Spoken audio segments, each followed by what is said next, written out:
Okay, everyone, thanks for that. Apologies for the wee delay while we mastered the technology. Welcome to today's Learning and Families Committee, and I have next to me, as usual, Andy as clerk.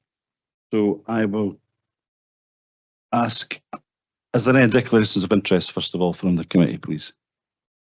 Assuming there's none, I will ask Andy for apologies.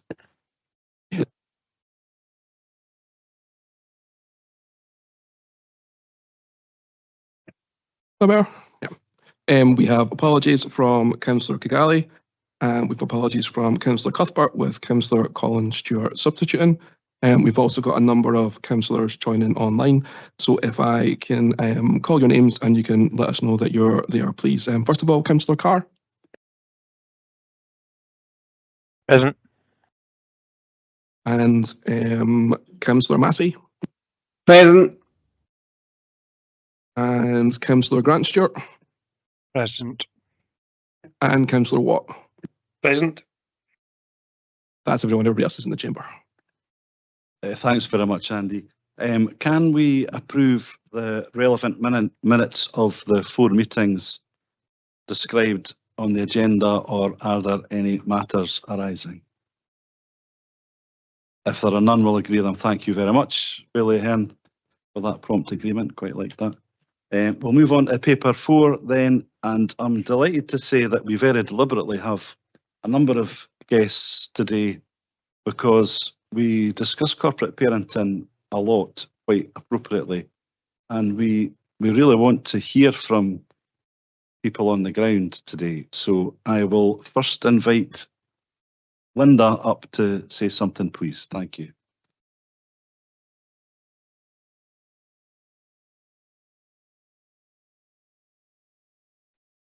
Good afternoon, everybody. I'm Linda Richards and I'm the Service Manager for Children and Children, Families and Justice, and I am responsible for the delivery of our Promise Plan and the Corporate Parenting Lead for Pethink and Ross Council. This afternoon I feel like a very proud mummy in the true corporate parenting world. And we're going to present to you, obviously, the annual update for our corporate parenting plan, which is in your pack, as well as doing a short presentation by a number of people who are sitting to my left here. I am really proud to present the committee with the annual update and the progress of our actions within our corporate parenting plan. As well as the plan, obviously the work that is going on and the presentations this afternoon is just a small sample of the huge amount of work that is there, is carrying on to support our care experienced children and young people. Our plan, as with all our work, is shaped by the young people who are care experienced and who tell me on a regular basis what we're doing well, but more importantly, what we're not doing so well. They are truly inspirational in a lot of that they do, and our job, as well as along with yourselves, is to make them aspirational. As you will know, undertaking corporate parenting duties is a whole system approach, and partnership working is essential to that success. I hope that both from the presentation and the update report that you will see the work that is being delivered. This coming year is going to be a significant challenge in terms of delivery of our corporate parenting responsibilities. The new significant legal changes with implementation of the final parts of the Care and Justice Act and the introduction of the Children, Care Experience and Services Planning Bill, that is a mouthful, I should say now, sorry, Children's Services Planning Scotland Act, because it became an act at the end of March.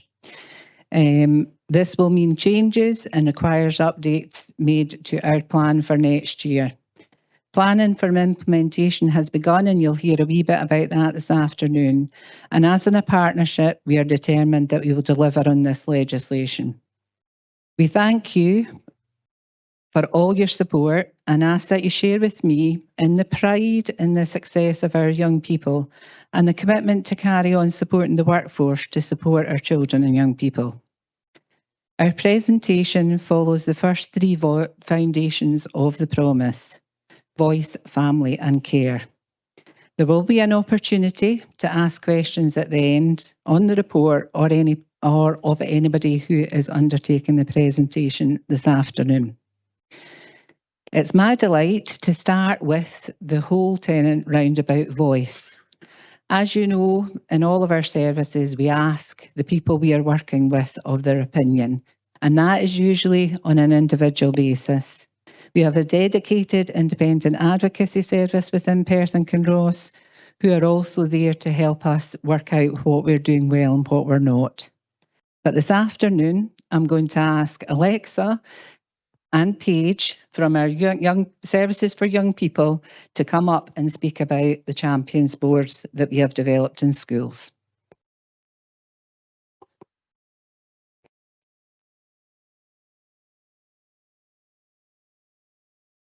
Turn my mic on. Hello, and thank you for your time today. My name is Alexa, and I'm the team leader for youth work, and I'm very nervous, I'm not going to lie. This is Paige, our modern apprentice, who is as cool as a cucumber, as you can see. We're here today to talk about our Champions Boards and the Promise Foundation of Voice. In Perth and Kinross, we have a Champions Board in every secondary school and 3 community groups out with school in the evenings. The Champions Boards have the opportunity to do a variety of activities that are fun and engaging, and through our relational approach, it allows them to build confidence and self-esteem and an environment that is safe and supportive. The skills they develop helps them believe in themselves, and these are life-changing and transferable, enabling them to use their voice not just within Champs, but across services, relationships and future pathways. Next slide, please. Thank you. Our Champs actively contribute to decision-making at every level, from planning group activities, who they invite, and corporate parents who come along. And they also influence school practice and corporate parenting discussions. This includes sharing their views on the use of language when we talk about care experience, contributing to case recording approaches, and directly engaging with senior leaders such as councillors, our Chief Executive, and the Head of Education, David McCluskey. We asked our Champs, excuse me, what was good about Champs, and next slide. You can come closer so they can hear you. I'll try and move. So we asked our Champs what was good about Champs, and you'll see from the feedback on the slide that having Champs and youth work support makes school more manageable and gives them a sense of belonging and purpose. We also asked our Champs what we as a council could do better. And again, you will see from the slide that there are some things they would like to change. This is just a small snippet, and we do have the rest of the feedback if anyone would like to see that at another time. Next slide.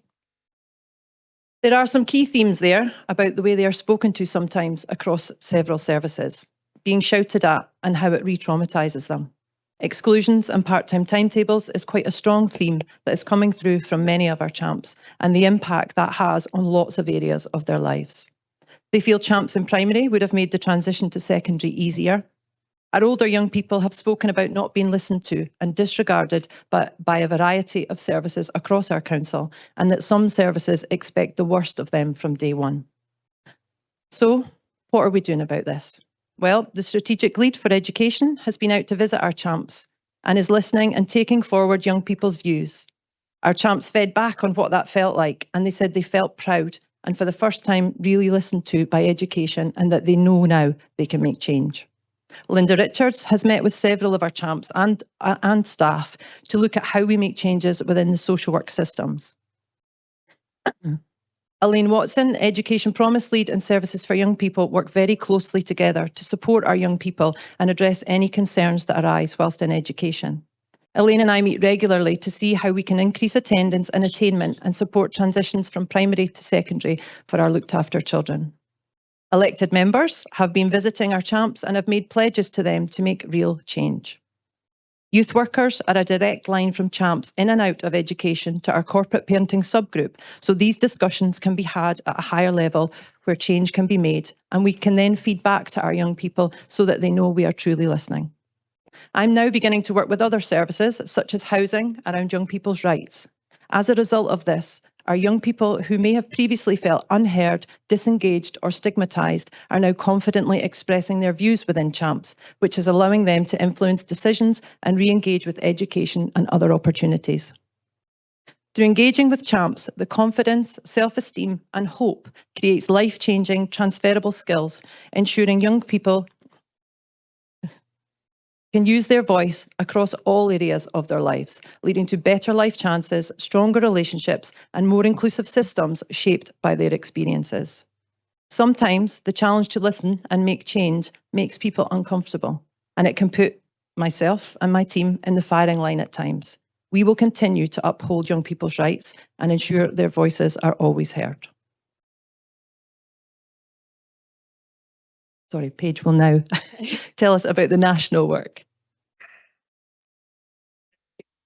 People have said about how youth work makes them feel and champs in general. Hopefully that works. Support for young people by working alongside us, it means we feel seen and listened to.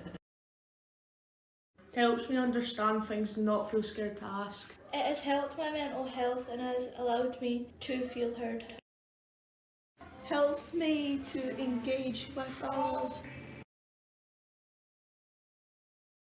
To talk to someone about my problems. Next, please. I am, like Alexa said, I'm the Youth Work Modern Apprentice, and in my role I run 3 community groups in Perth and Scott Street. FYI Senior, FYI Junior and FYI Transitions. FYI Senior has been running for 11 years and started many years ago with a group of care experienced young people who pushed that forward, and it's still going really strong, so I'm very happy about that. Our transition group is for S4 to S6s who need to learn a bit of life skills, social skills, and overall have a space that they feel welcomed and quite calm. And our S1 to S3 are juniors. They come in, get to meet all different workers and meet with different services. I forgot to open my notes as well. So that was great. That's a great start I have. In these groups, we build confidence. We give them a space to be themselves out with a formal education setting. We build relationships and they get to meet other champs from across localities. It's not just in school. It means that they have a wide range of people around them that they feel seen and heard by. Our groups meet with different partners. We've both in council and out with. We've had the review team come in and discuss what looked after reviews look like, what the system is, and how can we change that. They've been involved in changing the language around this. So the word lack, John has heard me moan about this word for about a year. So we pushed it forward and they decided that they hate that term. They want rid of it. So that was our FYI. It was also our wider champs that decided that. We've also met with RASAC and Hillcrest to give them a service that if they need it, they know where to go. And they can influence their service delivery and what care experienced young people need. And as a result of our 3 groups that we set and tirelessly worked at to set up, we've done some really big national work. We have a animation for sibling, brother and sister and sibling-like relationships about their rights and what they have in and around hearings, meetings, having some family time. We've also been involved in the Our Hearing Our Voices Seeing Beyond the Surface guide. Our young people's voices are heard throughout that guide about education, council services, and their experience in and out of the systems, meeting different people. And that has been really positive to have their voices heard nationally, as well as locally. We need it locally and out there wider. With our animation, we took a young person who was quite shy, didn't say much. We took her to Glasgow to present this in a room quite like this. And she presented in front of people about the animation, how it made her feel and how champs made her feel as well. Something she would not have done without the support of youth work or champs. And that is the most important thing. No matter what, our young people's voices are most important. And that is what we do. We make their voices heard no matter what. Well, good. Thank you.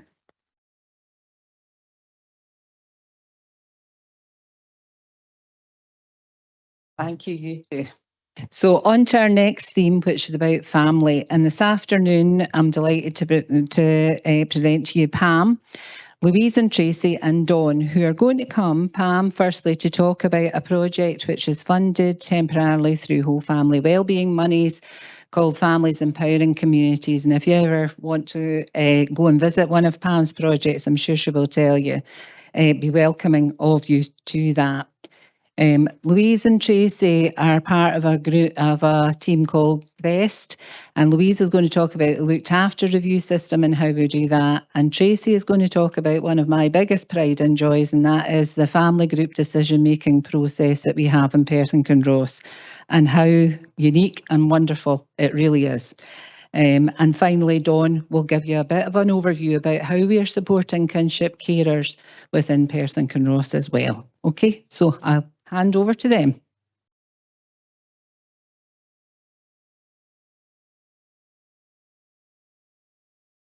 you for your time today. As Linda said, I'm Pam and I am the team leader for a project called Families Empowering Communities. And we offer whole family support, working alongside families at the right time to reduce pressure and prevent escalation. Our approach is flexible, relational and stigma-free, building on strengths rather than replacing them.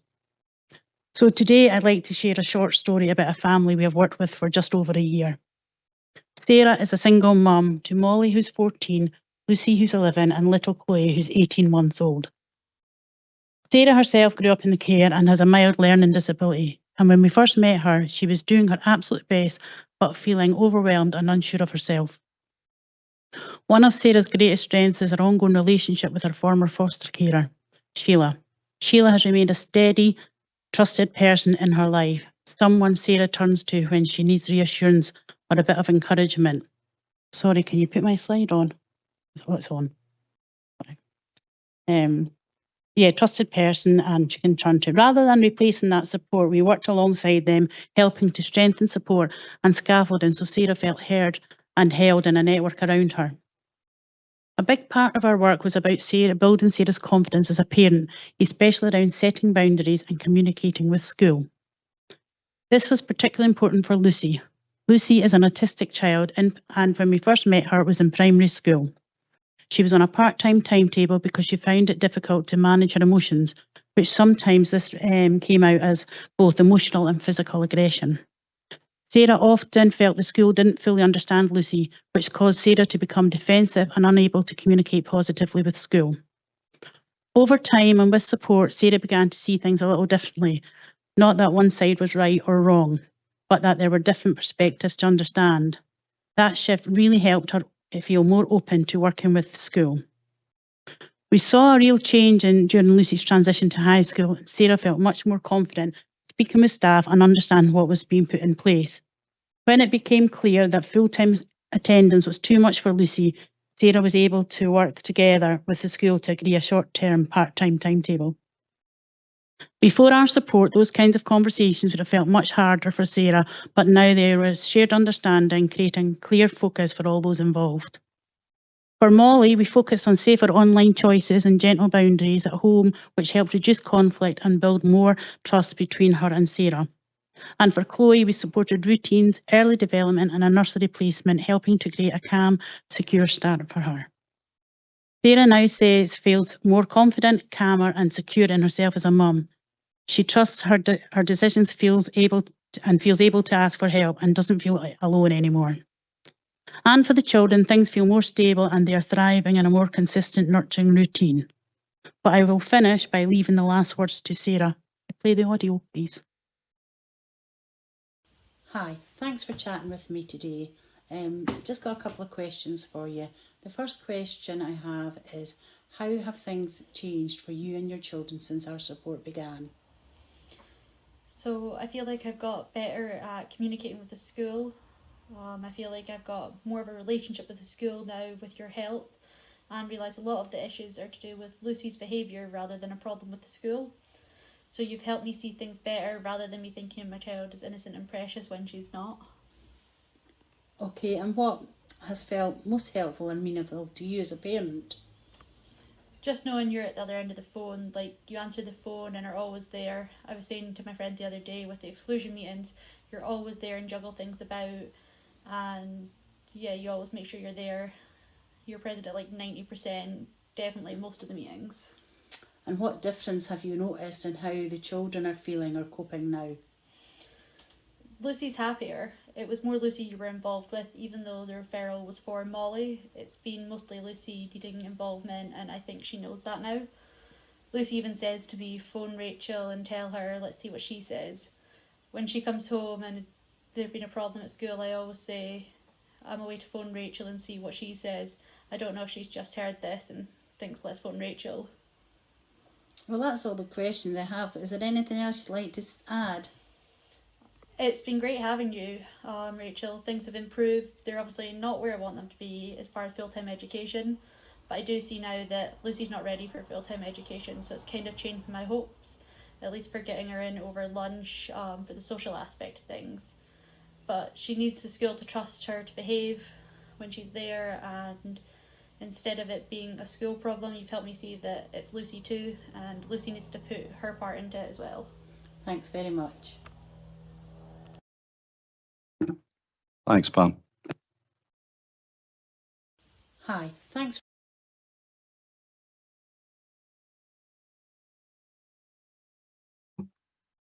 Hi everyone, I'm Dawn Miller. I'm one of the operational managers within Linda Service.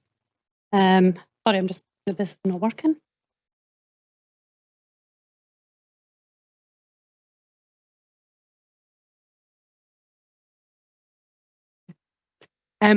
I want to apologise. I'm a last minute sub-in. It should be Gilly Lowe, who's our senior practitioner, who's up here speaking today, and her presentation would be much more kind of interactive and probably fun because she's actually doing this work. So I apologise that mine's maybe a little bit dry. So I'm here today to talk about kinship. And kinship care is a significant and established part of the care system in Perth and Ross. Our dedicated kinship care team has been established for over 10 years and is part of our larger family-based care team. So therefore works very closely with our foster care team and is line managed by the same team leader. Next slide, please. In Perth and Ross, the team are currently supporting 147 kinship carers who are caring for 193 children. This includes 58 formal kinship families who are looking after 76 children, along with 91 informal kinship families supporting a further 117 children. Crucially, kinship care arrangements are helping support family relationships and have managed to keep 36 sibling groups together in placement, which would have likely been impossible had they looked at foster care or other kinds of placement. Next slide, please. Through the lens of the promise, there's a clear expectation that children will grow up feeling loved, safe, and where possible with family.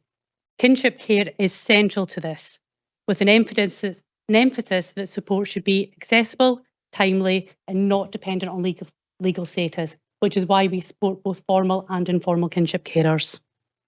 Locally, this is translated into practice approach where kinship care is actively considered as a positive option with a strong focus on relationships, well-being, and a family context. You will hear more about that from Stacey when she then does her bits after me, sorry. Support is increasingly being developed to be holistic, flexible, including emotional, practical, financial, and trauma-informed elements in order to sustain positive placements. Next slide. You can tell this is not my comfort zone. Ask me about loads of other things and I'll stand up here all day, but being subbed in last minute is not where I'm comfortable. In terms of our current provision, formal carers receive financial support alongside a practitioner input. They have access to support, training, and resources. Informal carers may also receive practical and financial support where the criteria is met.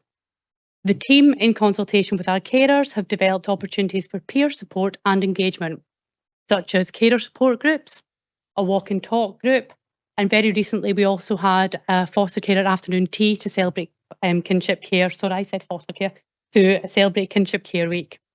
We're continuing to grow our training opportunities as well for kinship carers, recognising that sometimes it's quite difficult for kinship carers to be involved in some of our larger training groups. It can be quite an isolating role that they're in. But they have asked, I can't say it, they've asked for a baby group, which is because we've got a growing number of kinship carers now looking after babies and they feel that would be a really good network of support for them. Next slide, please. There is a clear shift towards a more structured and consistent model of approach within kinship. This is including to strengthen our assessment process. We have recently worked alongside the Scottish Government and national forums to look at a more formal kinship care assessment. We have our kinship panel, which we are always looking at how we develop that and further promote our kinship carers within that. We're looking more towards a preventative model as well. So is there additional support we can put into kinship placements in order to keep children in placement? This includes trying to grow our number of short breaks foster carers so that we can offer foster care short breaks to kinship carers, which will help cement that family and keep families together. We've also looked at unique ways of improving and expanding kinship's living arrangements. These are often kind of out of the box ideas to make sure that kinship carers can continue to look after these families of groups. Next slide. Importantly, feedback from our carers has been extremely positive. Kinship carer can be extremely isolating. There isn't always others they can speak around, and sometimes they're even isolated from their own families because of the situations they're in becoming kinship carers.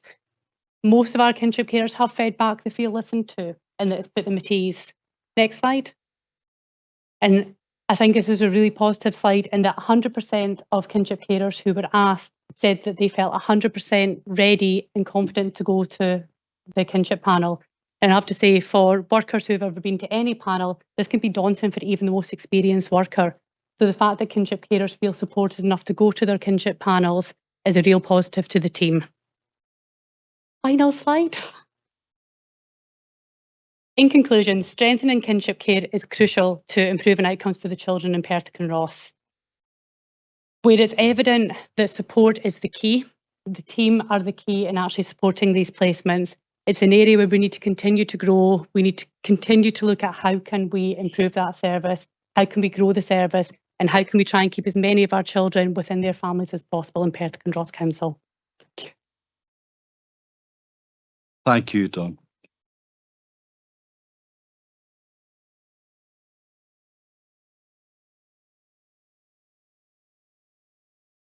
Good afternoon. My name's Louise McLean. I'm the team leader for both the Looked After Review Service and also the CREST team, who you're going to hear a little bit more about in a moment or two. I just want to talk a little bit about the Looked After Review Service, and I promise I'll not talk for too long. Within the Looked After Review Service, we fulfil our statutory duty to review the care plans of children and young people who are subject to legal orders either at home or away from home, be that living in kinship care that we've heard about, foster care or residential care settings, and on the very occasional situation, we also review the care plans for children in secure care accommodation. Currently, as of this morning, we've got 239 looked after children that Perthwick and Ross Council are responsible for. We're ideally placed to ensure that in Perthwick and Ross we uphold our promise to care experienced young people. Through our multi-agency review meetings that are chaired by an independent review officer, in partnership with families, we promote all the key aspects of the promise and strive to ensure that the children and young people who we support grow up feeling safe, loved, well cared for, and ensure that they are connected to the people that are important to them, where it's safe for this to happen. Like everybody here, central to our work is ensuring that the voices and views of children and young people and their families are acknowledged and heard during what can be very difficult, complex and emotive times. We all talk about hearing the voice of the child, but hearing children's voices is not always easy. Children can often feel conflicted. They don't always know how they feel or what they want to say. Sometimes they can't find the words and their views can change. They may be very young, they may be babies and not able to express their views verbally. They may have complex needs and/or English may not be their first language. However, what they've all got in common is that they've got voices to be heard, and it's our job to hear them. It's therefore really important that our review team have the confidence in the scaffolding and the support system around the child and know that children have key trusted adults that they can choose to talk to and confide in. And we heard about some of those services this afternoon. During our reviews, we draw on the skill of practitioners who are not only able to listen, but they're able to observe, they're able to interpret what their very young children and those who rely on other modes of communication are able to tell us. Our team review the care plans of children from when they're born right up to the age of 18, when we chair their final leave and care review meetings to make sure that they know and understand their rights as they move through the care system. We also chair review meetings for our children alone who are seeking asylum and coordination meetings to support children to move to live from foster care to their adoptive families. This means that our team are in a unique position where we work across all statutory social work services and area teams. We work with children with disabilities teams, our First Step service, our CASA team, our REACH intensive support service, and our Through Care and Aftercare services. It's important that our team have a robust knowledge of the statutory and third sector services that are available in our area and how these can be accessed, really in order to uphold our promise to the care experienced young people that we have in Perth and Kinross. Our review meetings ensure that there is a robust plan in place to support the child, young person and their family, and that there is coordination of service provision, which is regularly reviewed to ensure that plans are progressing, so that children know where they're going to live as they grow up for the rest of their childhood. And we all know here that a child's feeling of safety, stability and permanence offers them the best foundation for them to grow, develop and thrive and achieve. By the very nature and the statutory nature of our review meetings, they're a legal requirement, they can feel formal in nature, they take place at set intervals, they're minuted, and we have these meetings at key decision-making points in the child's life. But I want to share a different experience and a different model and way of working with and supporting our families through the work of CREST. CREST is a small team. We've got one senior practitioner, Tracy Ross, who drives forward the work of the service. And I must say that's on a local level, but very much at a national level as well. And I would like to emphasise and take the opportunity to share how valued and in high esteem our CREST service is held on a national level. So I'll bring Tracy up here to tell you a little bit more about CREST. Thanks, Louise. Good afternoon, Elsa is on you. So a lot of you have heard of family group decision making as part of the ongoing discussions, as part of the bill, and we're really happy that family group decision making is now part of the Act. We're really proud in Perth and Kinross Council because we've had family group decision making for about 6 years now. It's a really established service, and at the moment we're the only service in Scotland that's been accredited by the Family Rights Group down south. So we're very proud of that as well. So family group decision making is a strength-based approach that brings together children, young people and their wider family and network to make a safe, informed plan about their care and well-being. So when I talk about family, it's not just aunties, uncles, mum and dads, it can be neighbours, it can be anybody that's important, so that whole kind of network. It's led by an independent coordinator that gives families the time and space to create their own solutions supported by professionals. Family group decision making can be used as an early intervention to prevent crisis, in child protection or at pre-birth planning, to support or identify kinship placements, or to support children and young people to return to their family for more formal care arrangements. Evaluation and feedback consistently demonstrates positive outcomes and meaningful impact. Family group decision making has supported engagement where other approaches have struggled. The distinctiveness of the model and the independence of the coordinator role continues to be highly valued by both families and professionals alike. Families report feeling listened to, respected and empowered, with their voice placed at the centre of decision making. When family group decision making works well, there's a clear and shared view that it contributes to children and young people feeling safer, happier and more secure within their family or network, including reducing the number of children becoming accommodated away from their families and achieving cost savings. A recently completed cost analysis informed by case studies evidences that investing in family group decision making and lifelong links, which I'll talk about in a minute, not only aligns with the promise and the priorities of the promise, but also children's rights and well-being, but also delivers financial benefits by preventing escalation and reducing reliance on higher cost statutory services or interventions. Next, probably 2 slides on. I think we're still in, oh no, we're up. Yeah, there we go. Different here. So that's our family group decision making. We also offer lifelong links as well. So lifelong links is a relationship-based approach that helps children, young people in care, or those who have left care reconnect or find out more about people who are important to them. People they may have lost contact with as a result of their care journey, and sometimes family they've never met or even known about. This can be siblings, other family members, or other important people, such as previous carers or professionals that they've worked with. Lifelong Links has remained a vital offer for some of our most vulnerable children and young people, providing relationship-based scaffolding that supports identity, belonging, and long-term emotional well-being. Through helping children and young people feel safely connected or reconnect with people who matter to them, Lifelong Links strengthens natural support networks that extend beyond professional involvement and into adulthood. It improves long-term outcomes for care-experienced young people.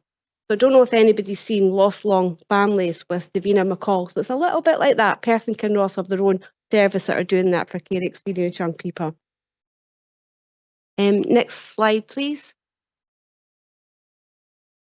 So in addition to our Lifelong Links work, we're developing a dedicated space where brothers and sisters, or those who share sibling-like relationships and don't live together, can come together and spend time together that truly matters.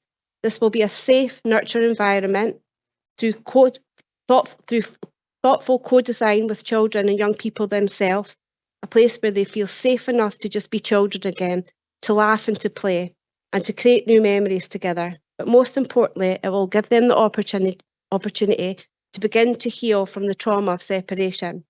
The space will also bring together carers in a warm, informal, supportive setting.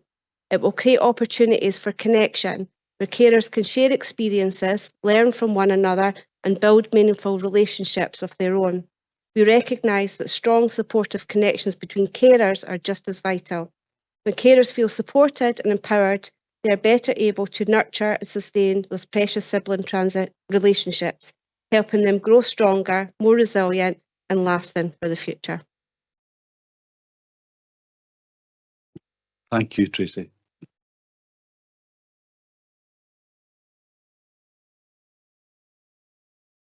Right, we're honestly just about there. So our last presentation is going to be around about the Care Foundation. And what I will say is that, yeah, again, we've done something really quite imaginative with the resources that we have. And Mark is going to talk a wee bit about a project that we've been doing around about bail supervision. This next focus we've chosen particularly for the older young people, so thinking about those that are within the court system and those that are moving on through our care system into independent living. And Lindsay, who is the team leader for the Through Care Aftercare team, is going to join Mark and speak about this particular group of young people.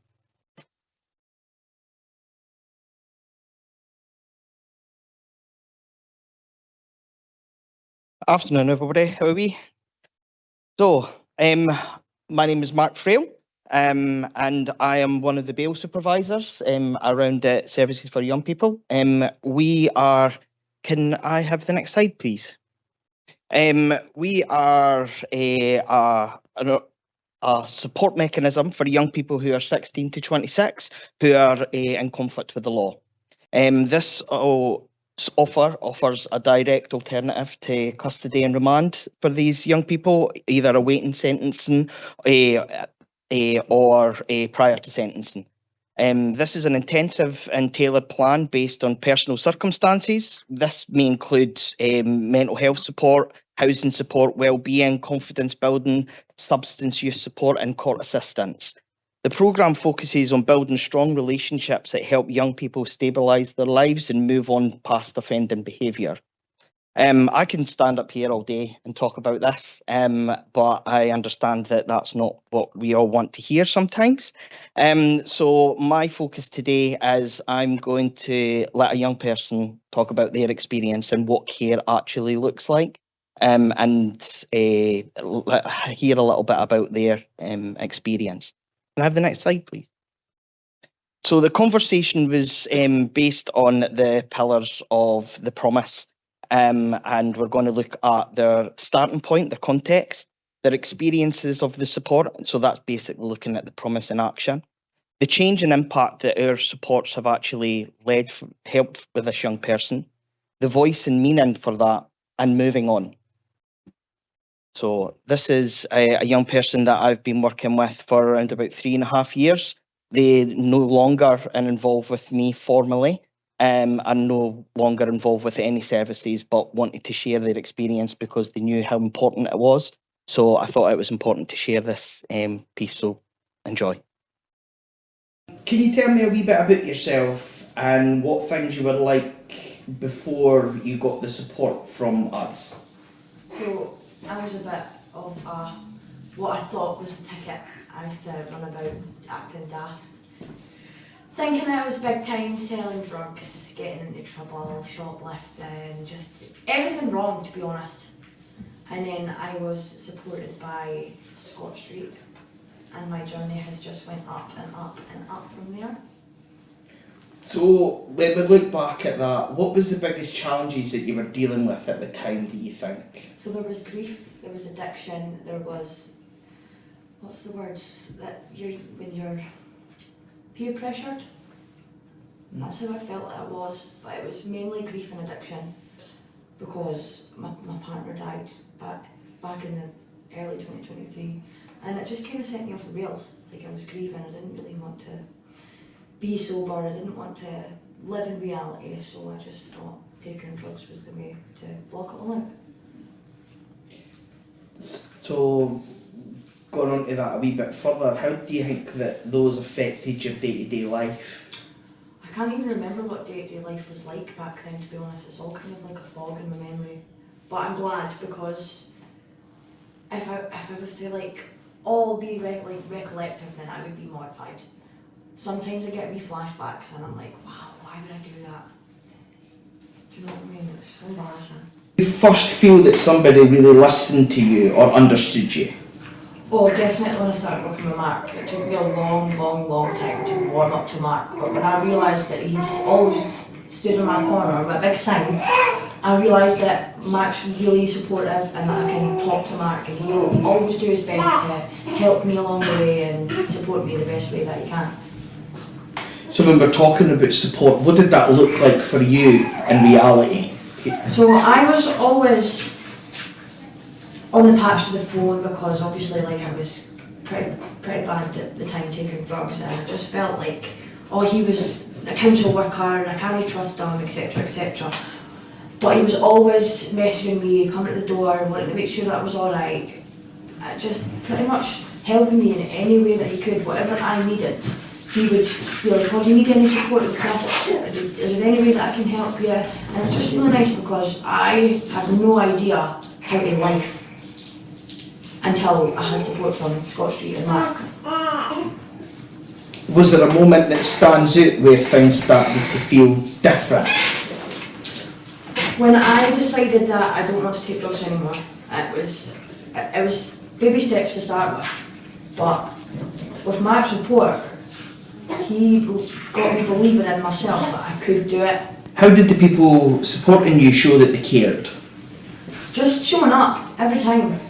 Always, like there's no, oh, she's not interested, we'll just leave it. Like it's ongoing all the time, messaging me, making sure I'm okay, letters, phone calls, you name it, and Mark was doing it. What has changed for you since then, would you say? My whole life. It was a long road to recovery. There were some lapses, some relapses, some things that weren't pretty, but I got there and now I have my own little baby who you'll hear in the background. One of the biggest things that I wonder about you is, how do you feel about yourself now compared to how you felt about yourself before? Proud. Proud of myself, because I at one point didn't think that I would have this life that I have now. I thought I was doomed because I was in so deep and I had so many different things going on in life and not the right people around me. I didn't feel like I had enough support from family and friends. So I thought I was doomed. And then one day something in my brain just clicked and I just thought, I can't live like this anymore. So I took the steps and I got better.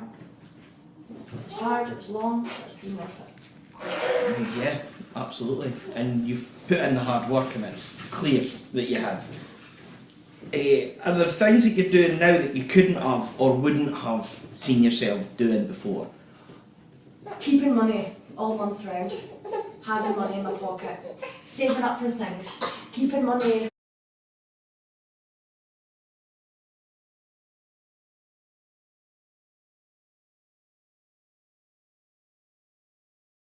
Buying things spontaneously from a child, you know, like grabbing opportunities when I can. I just totally like changed my life, having a baby. Like I've became better at managing money, became more sociable, I've became more outgoing, more, what's the word?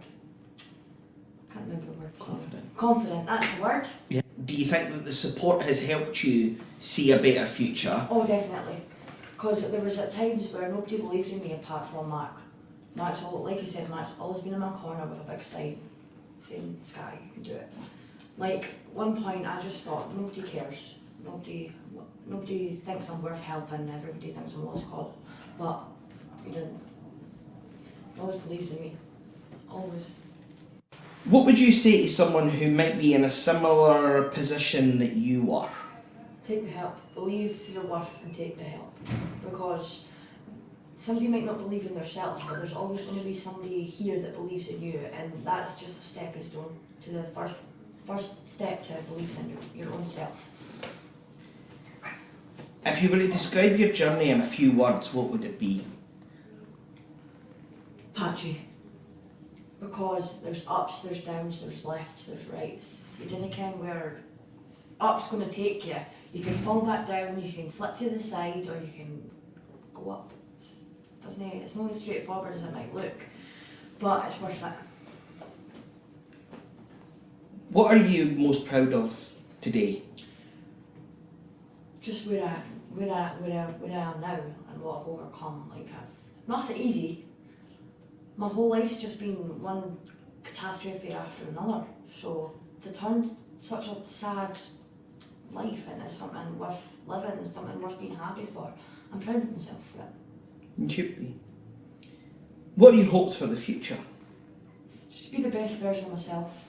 Keep on doing what I'm doing and don't look back. Is there anything you'd want people making decisions above us to understand about your story? Well, I think my story would be important because not everybody has an end result like I did. Some people aren't destined for good. You know what I mean? Your cards are written, and sometimes you have to be the one to change them yourself. Like not everybody's destined for bad. Some people can be destined for good, although it takes hard work. So one last question. How important is it that you've been allowed to, or you've continued to come to Scott Street even after you don't have to? It's important for me because I was so used to it, and I just felt like I needed it. I really enjoy the support that I get here. Although I don't need the support anymore, it's always nice to get a catch-up Mark. It's just nice to be on the other end of the stick, whereas at the start I needed to be here, and now I'm here because I want to be here. As an environment coming into, do you feel this welcome by everybody? Oh, 100% of the time. If Mark's not here, then there's always somebody coming to see me, coming to see the baby, and they're all just so friendly and so nice, and they're all just so easy to get along with and so easy to talk to and so supportive. Thank you, I'll leave it at that. Thanks, Mark.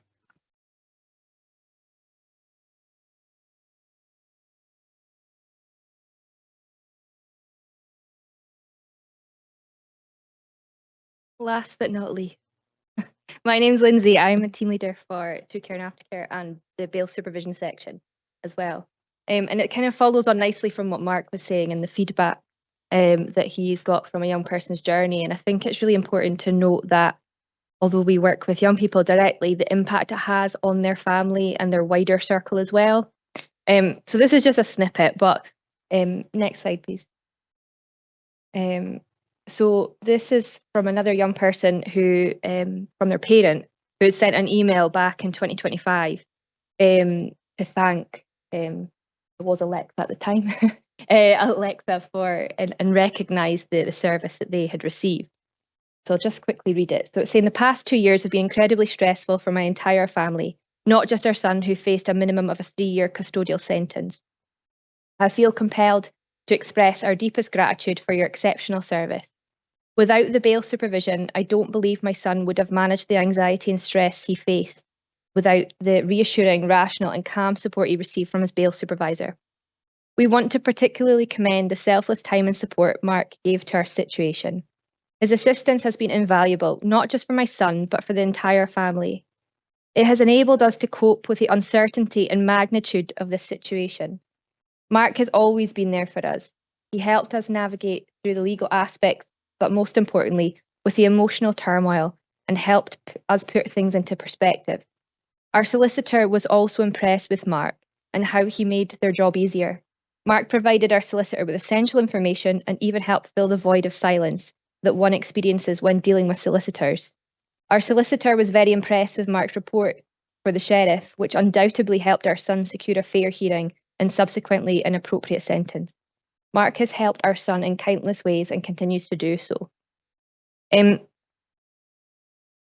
mean, that's a lovely email to receive, but I followed that up last month with a telephone call to the parent to see kind of on reflection where things were for their family. Now, Mark still has ongoing involvement with her son, but it just with a bit of kind of space and distance and progression, I suppose, what their perspective was now.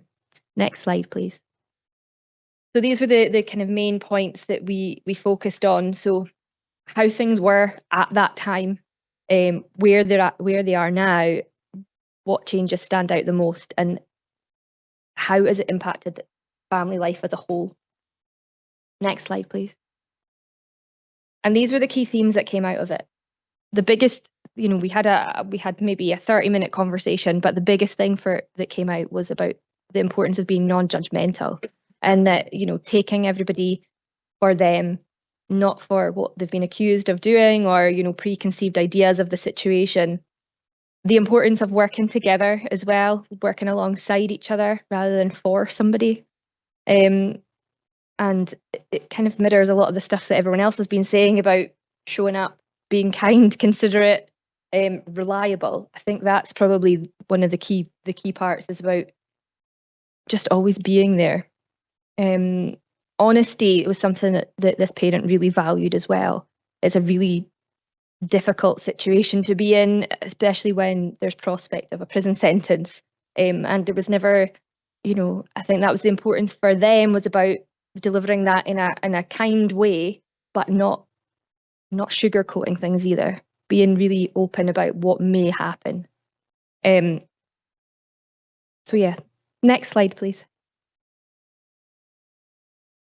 Now I'm going to talk about something else in terms of moving on and care. So as I said, I'm team leader for Through Care Aftercare. That was about bail supervision, but Through Care Aftercare, we work with young people aged 15.5 to 26, and our main focus is about supporting young people onto independence, moving on from their care journey. So this young person that I want to speak about, I literally could speak about this situation for hours because it's complex. But I wanted to use this person to highlight that it's not easy. It's not easy moving people on. It's not, you know, especially when there's multi complexities in someone's situation, and it relies on different services, agencies to pull together to support that person. So I'm just going to refer to the young person as T. So T has been known to social work from the age of 4. The family came into the attention of services for various reasons, but primarily around neglect, issues around health neglect as well, poor home conditions. And in 2020, this young person was accommodated on a voluntary basis and placed with family. However, this later progressed onto foster care. Family-based care was no longer an option due to lack of resources, meaning that this person moved to residential care in 2023. And on the whole, I think this was quite a positive experience for them, and they did develop some meaningful relationships whilst in that setting. So this young person has a learning disability and epilepsy. She's lived in a residential children's home for a year where she's built strong relationships with staff. However, when she turned 16, the social work department began to consider her next steps. A month after her 16th birthday, they moved to Wellbank House. So Wellbank is supported accommodation for young people with 24-hour staffing. T was allocated a key worker and a link worker within Wellbank who were responsible for creating her pathway plan and managing her day-to-day needs. T is scaffolded by support from Wellbank through Care Aftercare and Scope. Scope is an adult service for people with a diagnosis of learning disability. So scaffolding has been crucial to this whole journey for this young person. And throughout this process, there was ongoing family support offered, and family were included in regular reviews for the young person. Their views were sought and considered. Family is very, very important to this young person. However, they had their own vulnerabilities and have evidence that they don't always make positive decisions in respect of T. So being back in Perth leads to spending more time with family. And whilst these are really important relationships, they're not always safe. And this took a real team effort to try and navigate this. Next slide. So in the short time, all professional relationships around T change. She has to build a new relationship with new care providers, new social worker, youth employability and advocates. This proves difficult for her, which drives her further towards familiarity, family. Professionals remain present, caring and consistent. And I think throughout this whole journey, that's been key, is about consistency and good communication with one another. It must be said that T was very reluctant to build relationships with all these staff members. And she would test workers very regularly to see about kind of what their commitment to her was. Due to her complex needs, there was lots of transitions occurring at the same time, which meant workers had to be really clear about their role and remit. And that's quite challenging when sometimes our role and remit can look very similar.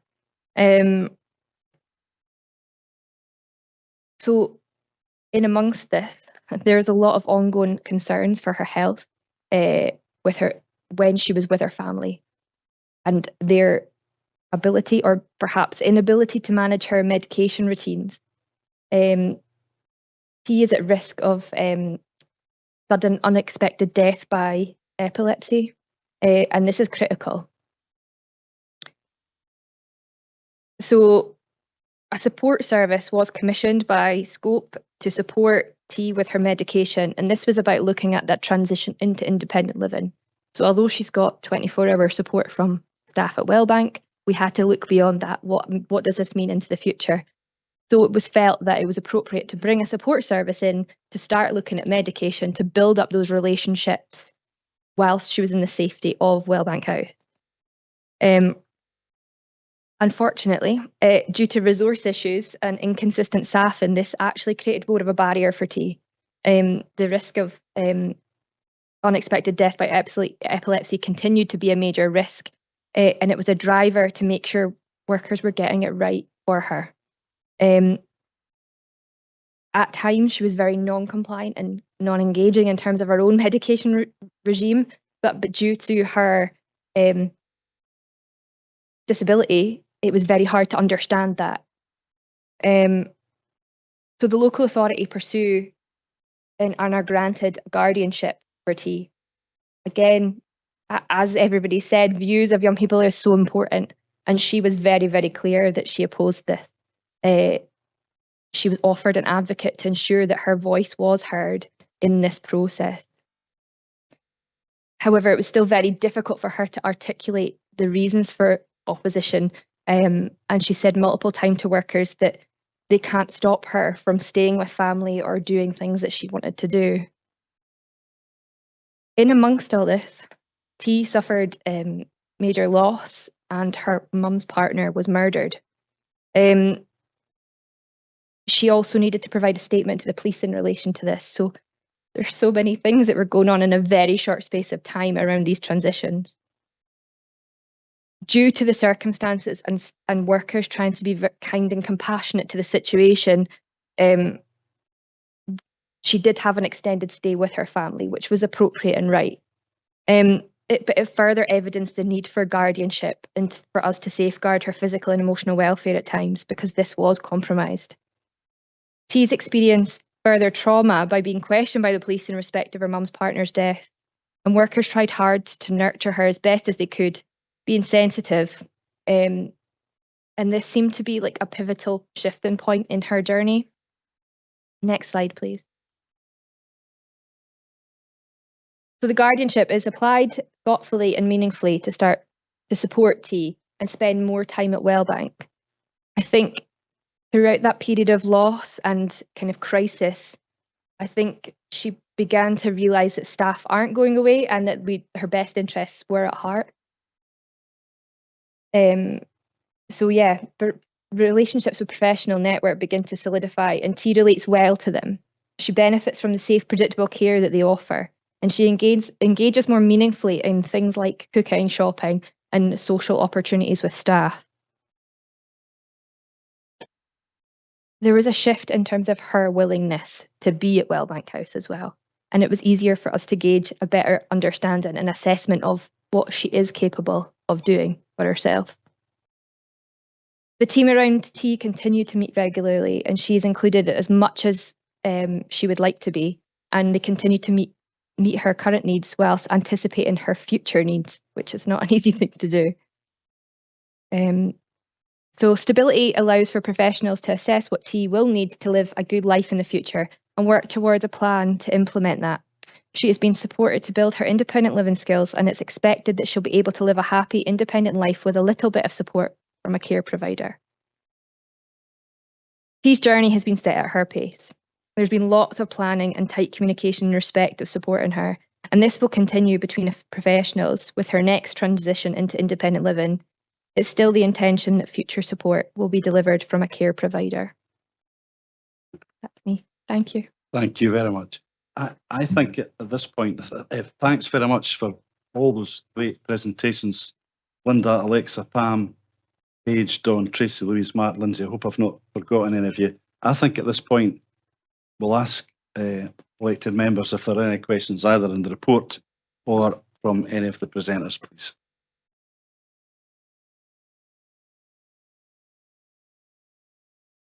Billy Hearn.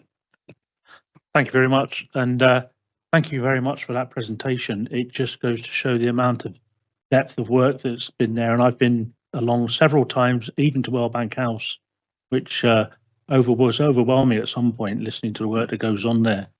The story of T, I don't think, is unusual.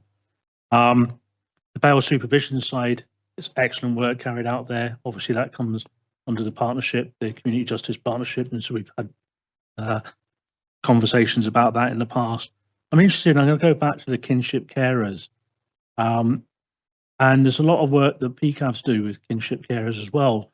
And I just wondered how work with the third sector, especially from PCAVs, either meshes or hinders the work you do, and whether you come at it from different angles to support the young carers that we've got.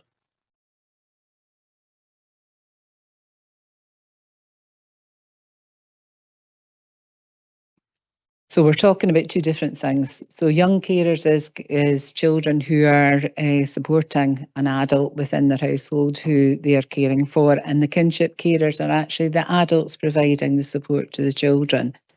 So the kinship carers that John was talking about, we work with third sector in everything, and part of the Alcohol and Drug Partnership funds a project called Kith and Kin, which is partly run by TCA and Bernardo's, and we are doing some joint work with that project to support kinship carers in Latham.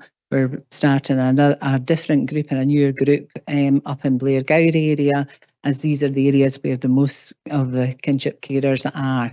But yes, absolutely link in with BCAFs and all that they're doing there.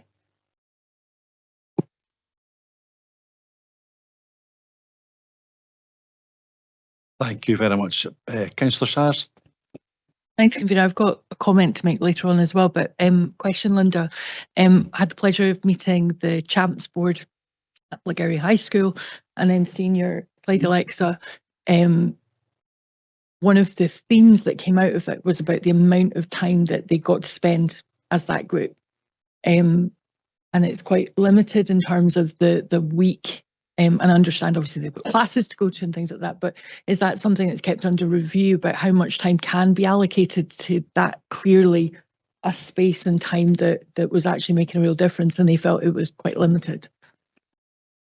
Yes, absolutely. And you're absolutely right. Part of that is that the Champs Boards happen within a curriculum, and that was something that when David went to meet with some of them, then that is something that they've raised.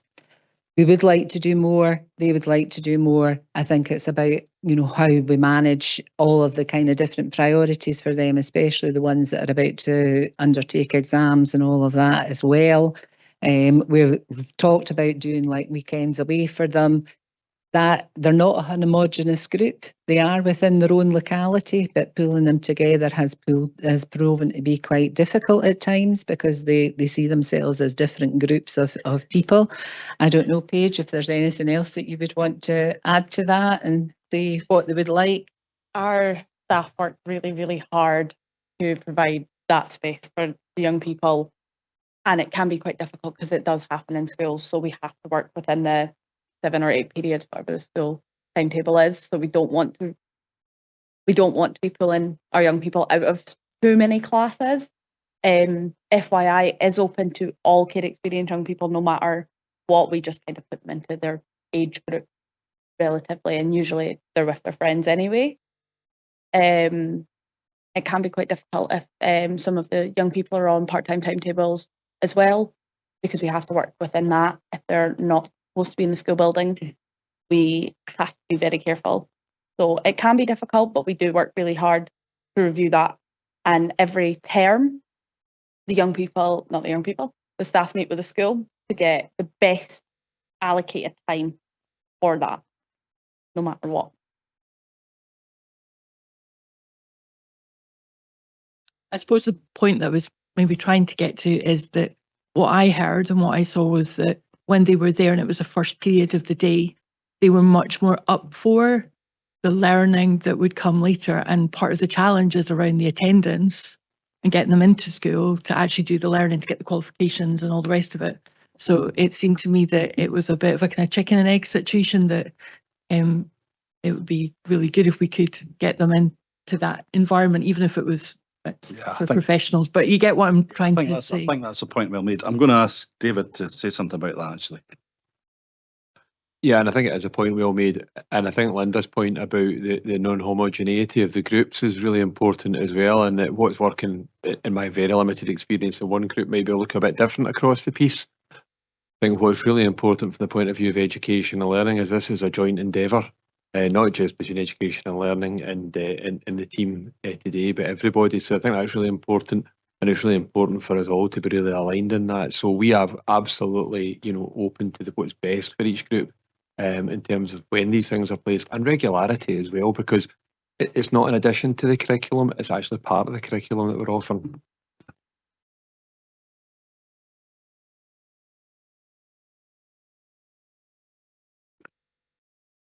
Sorry, was the mic not on there? Sorry, last question from Councillor Liz Barrett, please.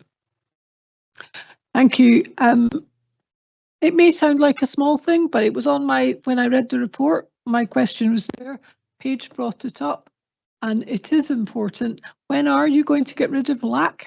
It's all about listening and then making the changes. And also, by the way, my usual thing about documents, this has not got a glossary, and I had great trouble with some of it, but that particular acronym has bugged me ever since Paige first mentioned it to us. So please. Yeah, no, indeed. And David will try and mollify you a bit, Councillor Barrett. Yeah, I think in many ways we're kind of governed by national terminology in that one. Interestingly enough, one of the drivers for that has been their management information system, and there's going to be change in that ahead. So I am really hopeful that will be an acronym because it's not popular across the piece, I would say. Could I just add a point to that the definition of care experience, which is going to be a national definition, is to be developed as part of the new Act that was just came in, the Care, Children and Children's Services Planning Act 26. So we will have a definition of care experience, and I think going forward we will all be more used to using that term. Thanks, Linda. Thank you, Councillor Barrett. I'm going to ask, thank you very much again. The work you do is invaluable, and I think we all, to one extent or another, get involved in what you do, but no more so than Councillor Frampton. So I'm going to ask her to move the report. Thank you. First of all, I'd like to thank you all for coming along today and giving your presentations to this committee. We are determined that every care experienced child and young person in Perth and Kinross is given the support, opportunities and stability they deserve. This update shows the progress we've made so far, but we know there is always more to do. By working closely with our partners and listening to the voice of young people themselves, we will continue to build a system that truly meets their needs and helps them thrive. Further updates on progress will be published annually as work continues towards delivering the ambitions of the plan through to 2030. I have seen the immense amount of work that goes into this plan. Its primary focus is clear and vital, ensuring that our children and young people are not just heard, but are the actual architects of the service they receive. It is about moving beyond managing care to truly meeting needs and fulfilling potential. I want to take this moment to specifically commend the PK staff and our dedicated partners. Their focus in this area has been unwavering. They are the ones on the ground, turning strategy into stability and ambition into achievement for our young people. And it deserves our recognition today. I'm happy to move this paper and ask John, the convener, to second it. Thanks, Michelle. John's good enough, by the way, just for the record. Yeah, I'm just going to form the second. I think all I would add to that is I think we all get the whole family approach and that it's all connected. And how that looks going forward, we don't know, but it is really important that it's the whole family approach. So I am happy to second the report and ask Councillor Barrett to make the first comment on it. Thank you, convener. I just want to thank you all for all that you're doing. I mean, your creative, joined up thinking, your passion and your commitment is just fantastic. And something I haven't really been aware of till today is that I think you're getting recognition across Scotland for what we're doing here. It happened to us with Perth and Kinross with housing about 10 years ago, and it's just fantastic to see it happening in this area as well. And I just want to say thank you to you all. Thanks, Councillor Barrett. Councillor Shires. Thank you, convener. Just to agree with Councillor Barrett, and I think that national recognition is really well deserved. It's been a long journey that this council's been on to get to this stage, but what I like is that it's never standstill, it's always evolving. But I did want to just flag something up, and that is, how your algorithm, because of things that you have an interest in on your phone, you get news articles, etc. And obviously, this reflects some of my areas of interest, was that I got a news alert about Wakefield Council following the elections in England, where the new administration, I'll let you do your research yourself, I won't call them out, the new administration, one of their first acts was to abolish their corporate parenting committee to save money. And their argument, and Councillor Stewart will be interested in this, was that there was enough governance and oversight from other committees, so they were dumping their corporate parenting committee. And I thought, God, what a backward step. This is a local authority that in 2018 was called out for it got an Ofsted inspection, and there were real failings identified in their services for these particular children and young people. And so, and you won't hear me doing this often, I think it's good that in Scotland, the Scottish Government have embedded so much of the work that is done around this because it keeps it there with a legal framework. It's maybe not perfect and there's a lot of work still to be done around it, but that legal framework is in place. But the responsibility on elected members and our partners, which is what Michelle knows, sit around that table at the corporate parenting, whether it be people from the Fire and Rescue Service, the police, health, etc., is just crucial to the work that you guys do.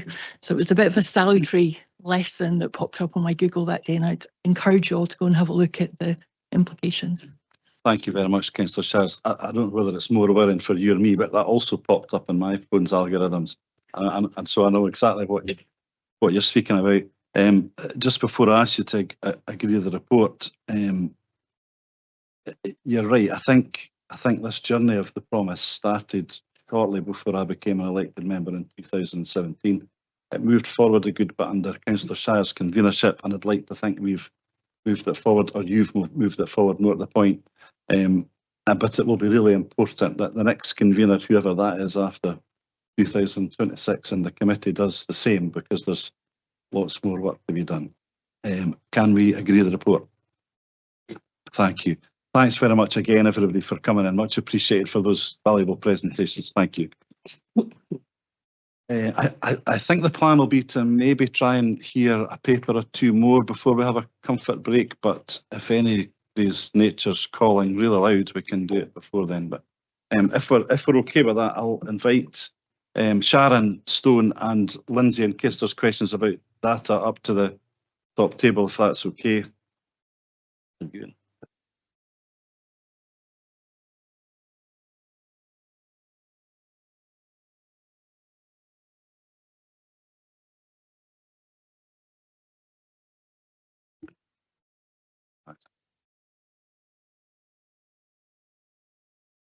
Thanks, Sharon, Lindsay. Go for it when you're ready, Sharon, please.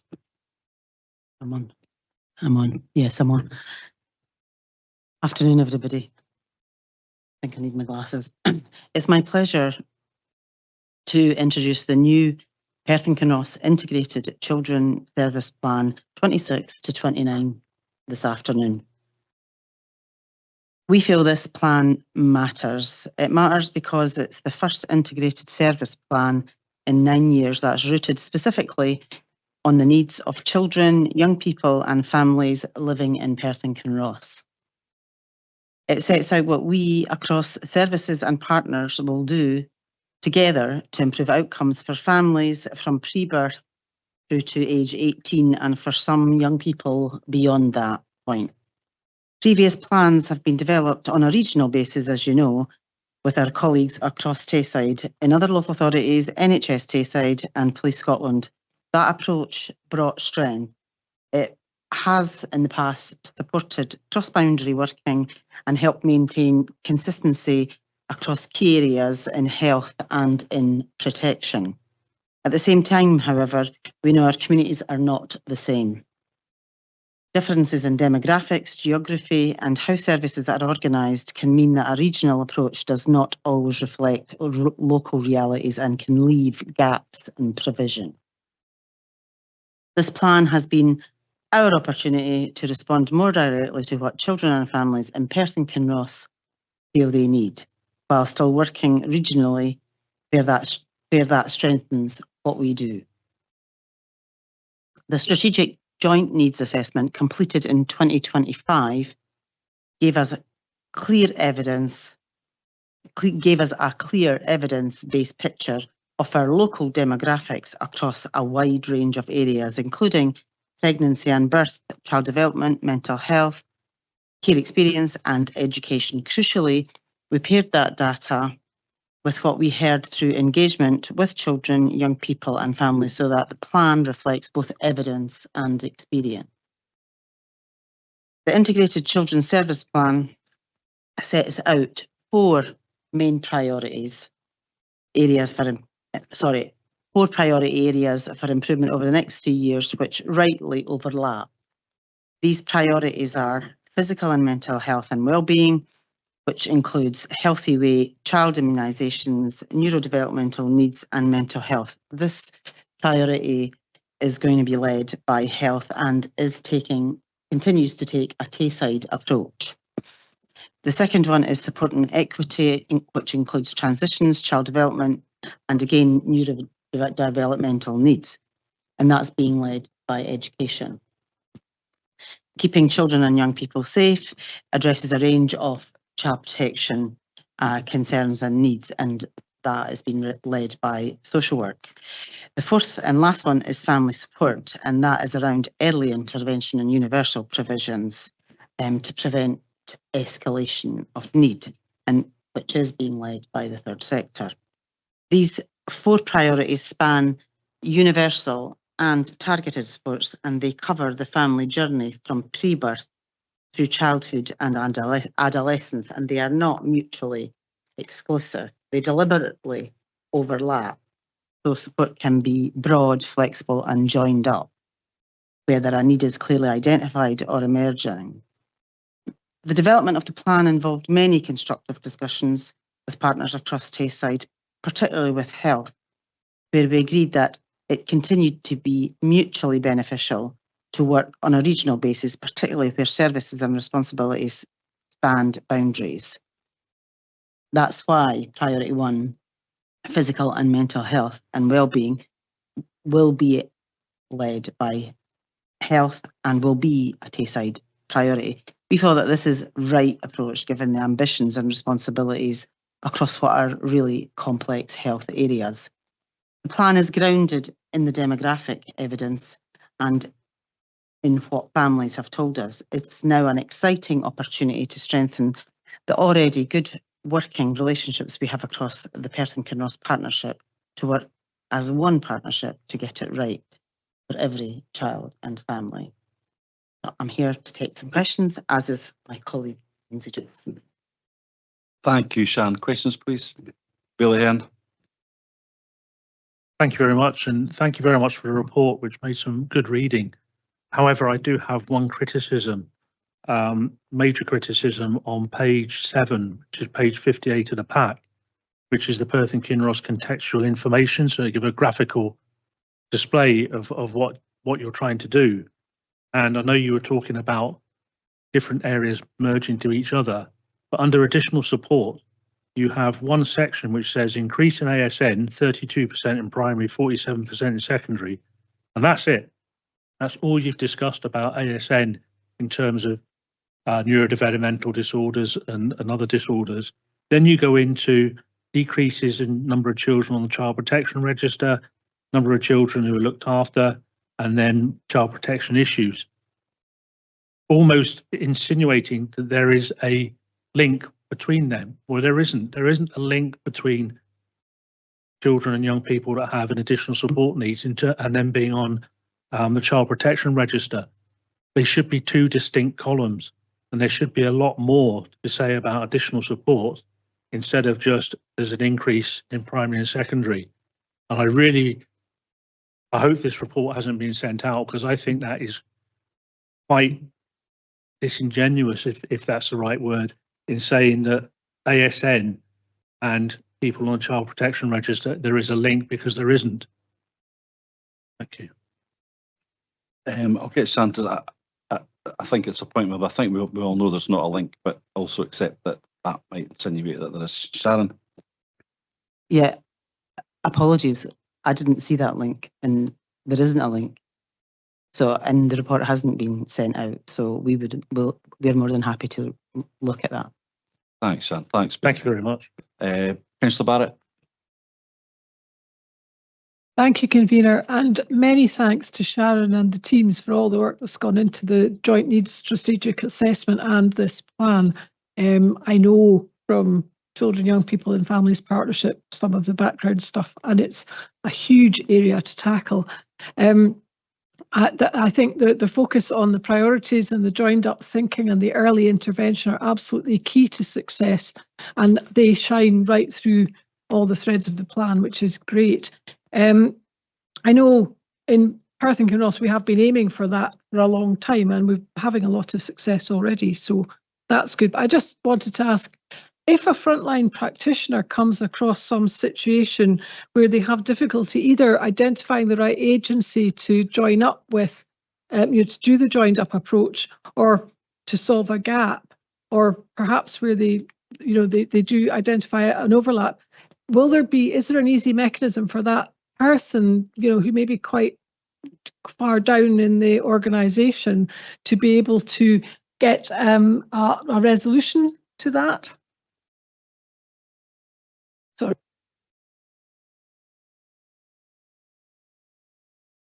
Yeah, no, it was my fault. So it depends on whether that would be in the third sector or within the public service.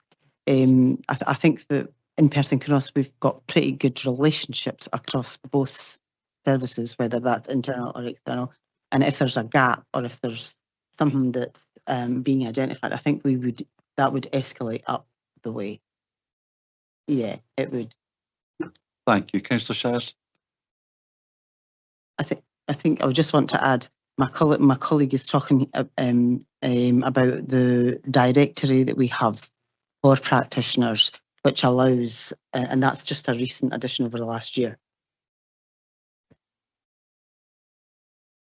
Thank you. And I really welcomed the report, and we've been through quite a lot of changes in the structures over the years. But I'm pretty confident actually that I think it actually refers to the real local aspect of the plan. My concern remains, and Councillor Barrett referred to the Children, Young People, Families Partnership, but that's obviously in private, so that these discussions are not held publicly. It's about the resource that our NHS colleagues have, and even more so than that our third sector partners have, and how their roles fit into the jigsaw to make this deliverable. So I think that was part of the conversation, particularly with our NHS colleagues, because the benefit for them with the previous plans was that there was one plan across Tayside.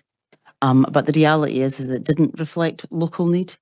But part of the compromise, if you like, has been that there will be priority one is across Tayside.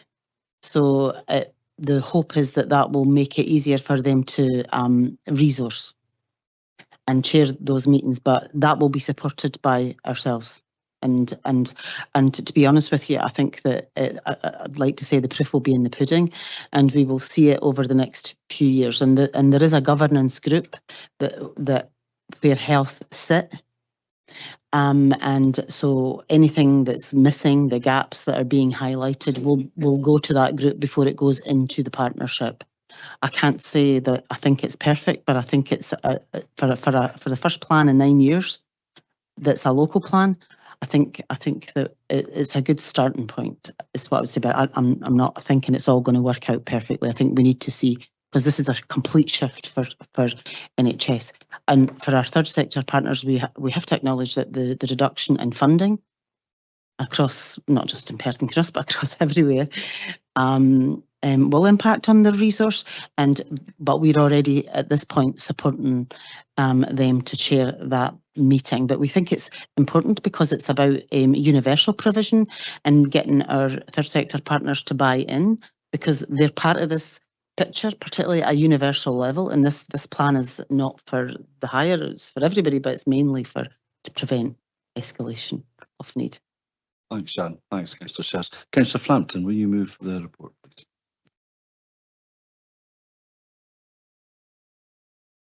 Thank you. The new Integrated Children's Service Plan for Children and Families 2026 to 2029 is the first locally focused plan in 9 years, and it sets out a clear framework for prioritising local needs. This refreshed approach represents an important shift with a strong emphasis on improving outcomes and reducing inequalities for children and families in Perth and Kinross. The Learning and Families Committee is asked to note its oversight of the ICSP 2026 to 2029 ahead of its formal approval at the Children, Young People and Families Partnership on the 12th of June 2026, and I'm happy to move that we do so. Thanks, Michelle. I'm happy to formally second. Any comments on the report? Or can we agree? Bailey Hen. I'm happy to agree it, as providing we put in that change. Bailey Hen, I should have said that. We're happy to agree it, notwithstanding that we may change that a bit. Because we will take on board the comments. Happy to agree it, notwithstanding Bailey Hen. Thank you. Thank you very much. If we can, thanks Sharon, thanks Lindsay. If you can swap seats with Kim now, please, that would be appreciated.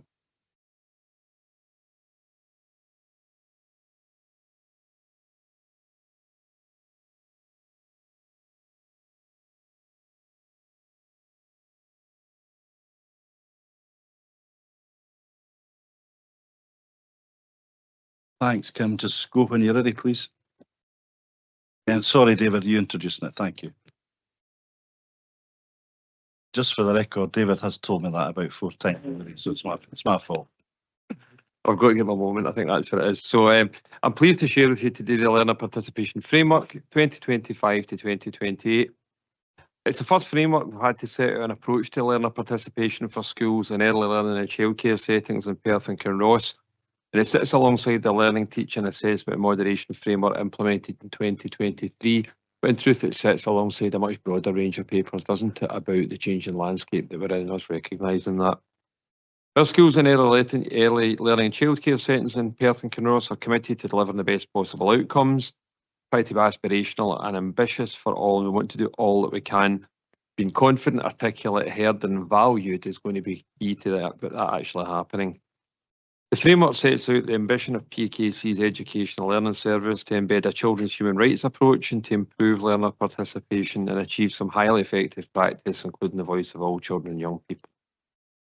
Clear expectations are set out in the framework for senior leaders and the local authority, and these expectations will be supported by professional learning resources and quality assurance to build capacity and develop more consistent and better quality practice.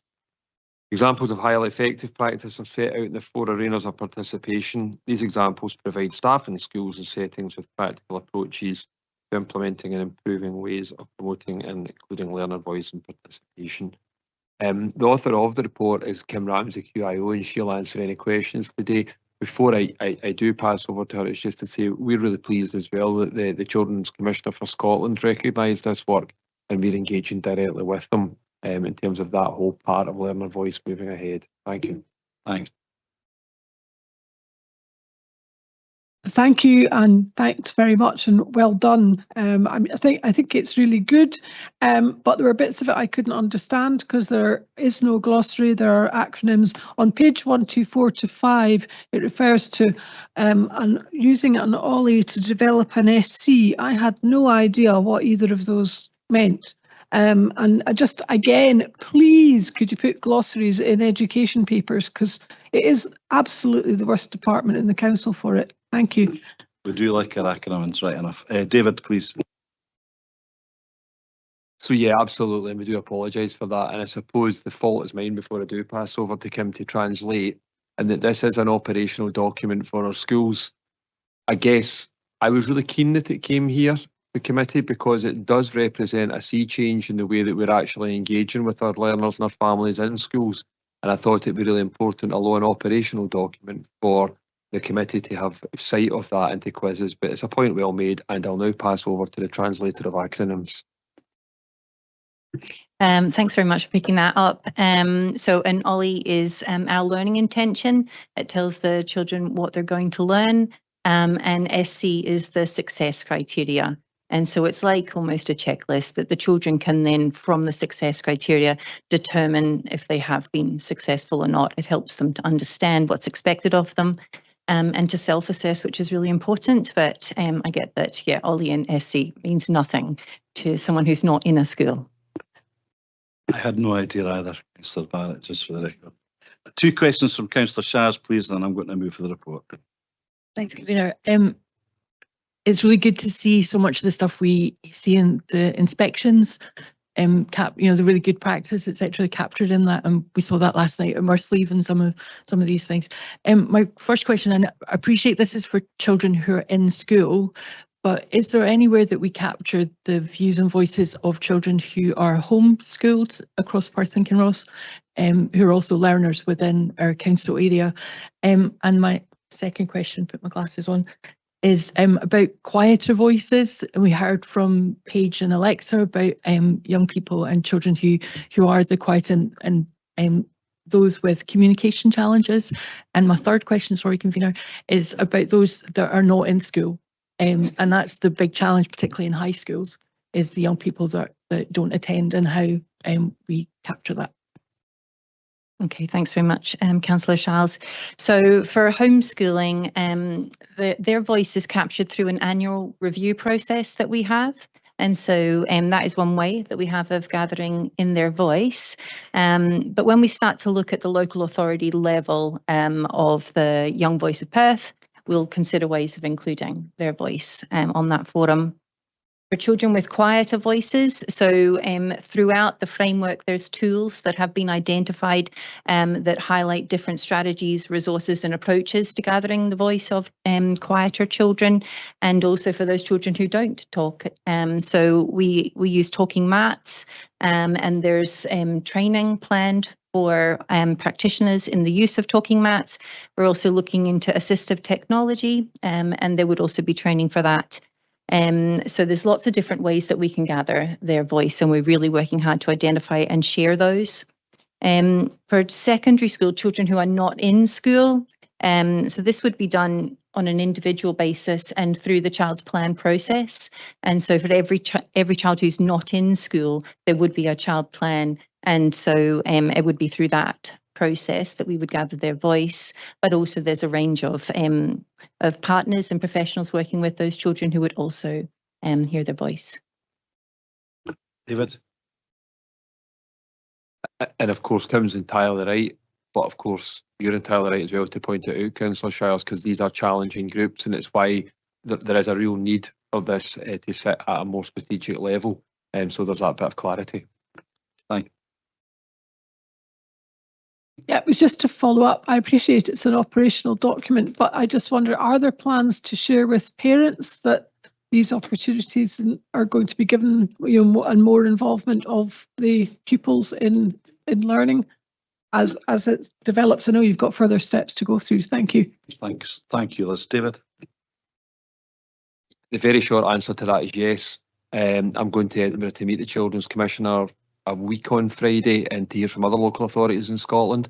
There's a bit there about feedback as well that we're going to explore. So there's a wee bit more for us to do before we actually do surface that, but absolutely yes. Thank you.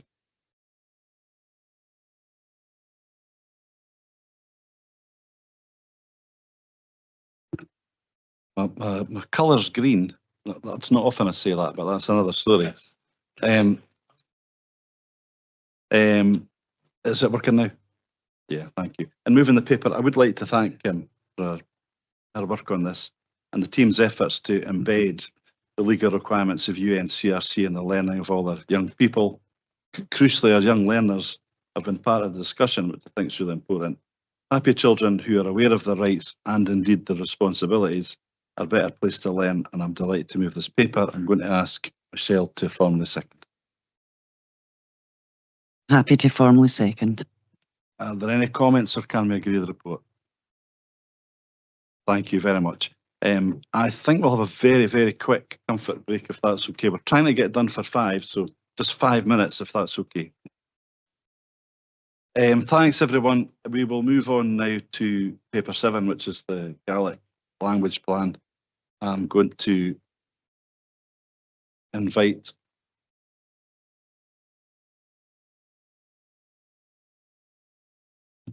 thank you, Anne and Fiona, for coming up to the top table. David will introduce the Gaelic language plan, but I think we'll do something a little bit more as well. So, David. Thank you, Convener. So I'm delighted to share with you an update on our progress this year towards the commitments within our Gaelic language plan 2024 to 29, based on our 3 pillars: using, learning and promoting Gaelic in Perth and Kinross. Our Gaelic Development Officer, Fiona, has joined us today. She started in post at the beginning of 2025 and has focused her attention over the past year in establishing and building connections with and between Gaelic communities and organisations in Perth and Kinross.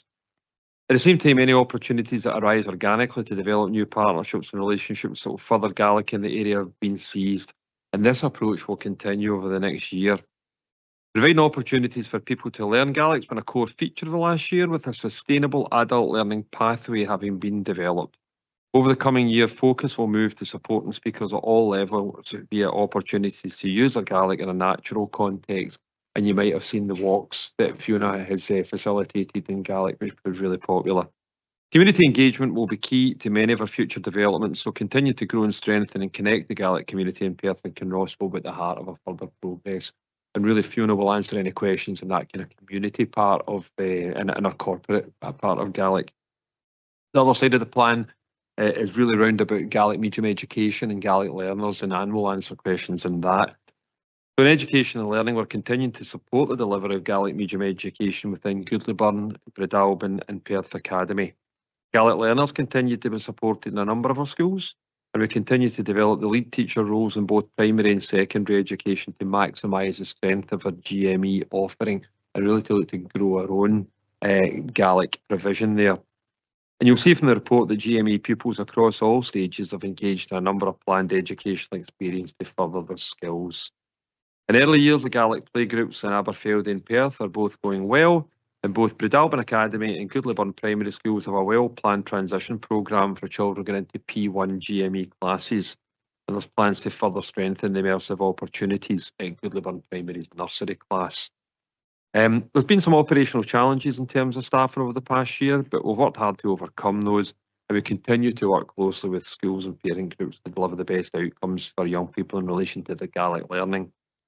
I cannot let the occasion pass without paying tribute to a colleague, Donald MacLeod, who wrote the plan. Donald passed away after a short illness earlier this year, and he is deeply missed by his friends and colleagues in PKC and beyond. Thank you for your ongoing support of our commitment to developing Gaelic within Perth and Kinross, and that makes a huge difference to us. I hope that, like me, you're delighted with the progress that is being made towards the outcomes that Donald envisaged when he wrote this plan. Thank you.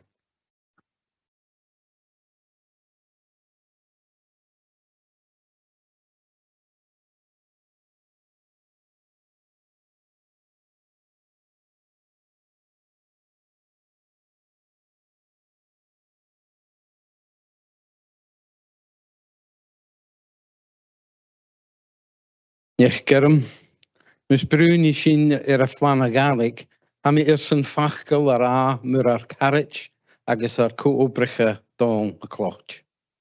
Ba ufasach dwlich a clwynchin gyn dy chychel dol gyhopan na bwraia sa fias sio agos ec urge cho ok. Be dwnia an ro mis agos va a girl a Gaelic folishach an sgach ni a rainie. Cwre gymwr rys a Gaelic an piast agos cion rosh, gyhari na grech mar vanitcher lesici na Gaelic. Paran do gafe a frif achche, an a fi a torst teich don Gaelic nar fulum, tro mian vian na Gaelic agos na harst scoilchin aking. Plat bleednichin va dol kutchachach Mór gymorn an sas, awn a fi a torst ar plan a Gaelic richele, agos yn opar chwtramach a rhained don choherle, nŵr a hil a mod nasian te regel, do fiast an da vile fiket sa ga. Cwnyachi sin ar dol mar fyr gynne uasol, lwrach, cainio agos efin, is bi a hula dunya a va jolach ga yundrein gymor. Convener, before we comment on the Gaelic plan, I want to say a few words about a dear departed friend and colleague, Donald MacLeod. It was very sad to learn that Donald had passed away so suddenly earlier this month and at such a young age. Donald was a well-respected and greatly liked man whose love of the Gaelic language was evident in everything he did. He made a significant contribution to Gaelic in Perth and Kinross, not least in his role as Gaelic Development Manager, where he played a key role in supporting Gaelic in our Gaelic medium education and secondary schools. For many years, Donald was also heavily involved in pulling together a Gaelic plan, and he also played an important role for the Council when the Royal National Mod returned to Perth in 2022. Donald will be remembered as a real gentleman, lovely, kind and funny, who will be sadly missed by all who knew him. Thank you. Thank you, Councillor Duff. Councillor Shires. Thank you, convener. I'm not going to even try Gaelic. But just Donald was somebody that we all just loved meeting. He always had that lovely smile and just a kind of cheery disposition and a funny word. And Donald, obviously from the Western Isles, and I used to chat because we always go for all our holidays up to a place called Store on the Northwest Highland, right on the coast. And from the cottage on the hill, you can see over to the Stornoway Lighthouse. So Donald and I would chat and I'd say, well, you can give me a wave and blah, blah, blah. Anyway, and one of the stories that Donald told me, which I didn't know and now my children think is just like built into our family legend, was the story of the Blue Men of the Minch. So if you're ever on a ferry heading for the Western Isles or on the Northwest Coast, you can think about this. And these are the storm kelpies who have the power to create severe storms, but when the weather's fine, they sleep under the surface of the water.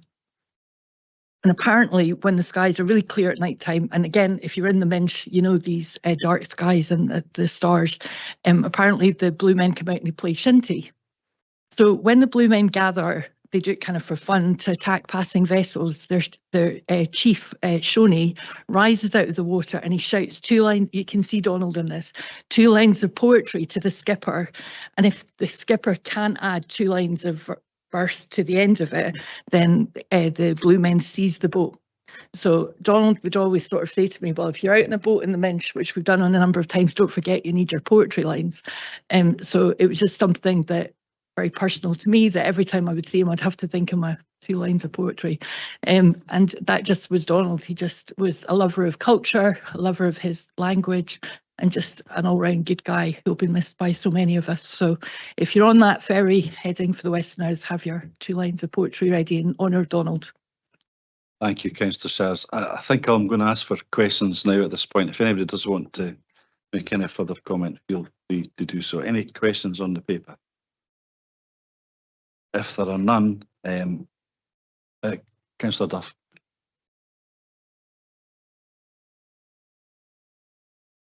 Thanks, convener.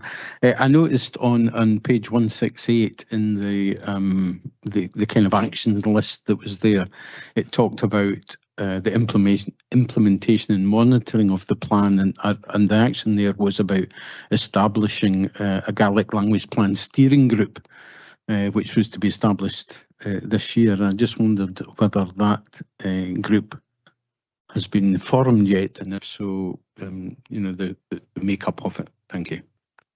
Thanks, Mr. Duff. No, Councillor Duff, that.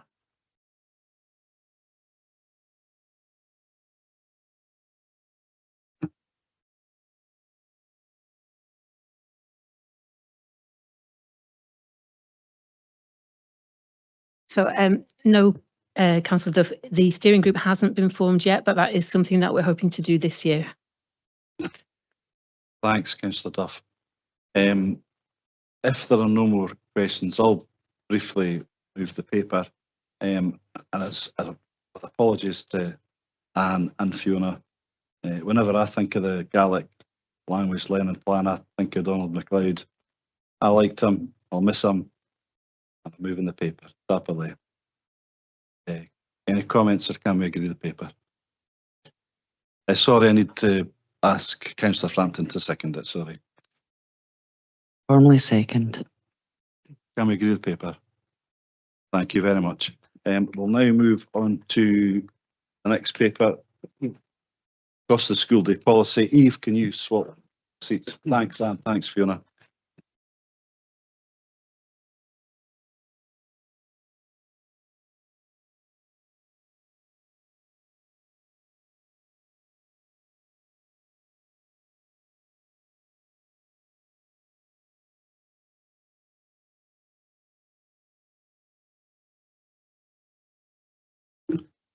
Just when you're ready, Eve.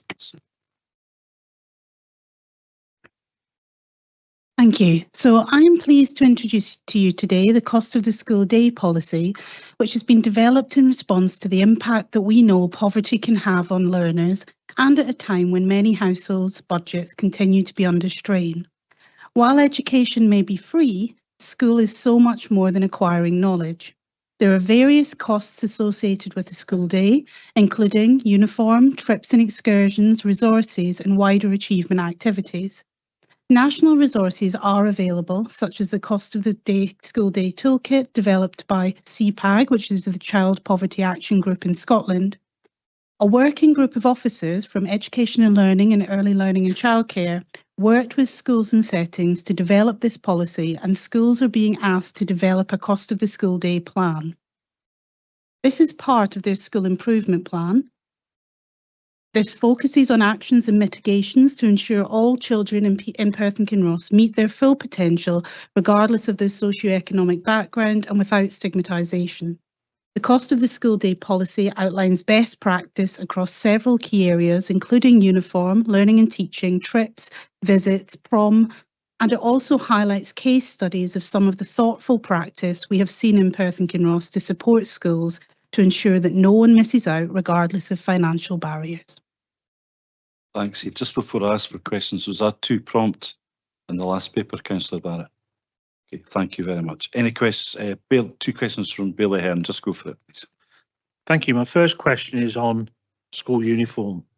I'm probably going to be confrontational here in saying that is school uniform now not really necessary? If you look across Europe and America, a lot of schools don't have school uniform. There's a fear of stigmatising some families because they're not wearing school uniform because they can't afford it.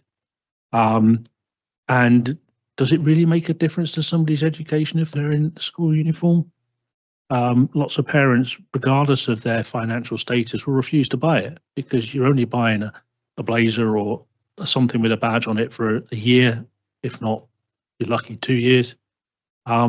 So are we spending too much time, or should we be thinking differently with regards to school uniforms?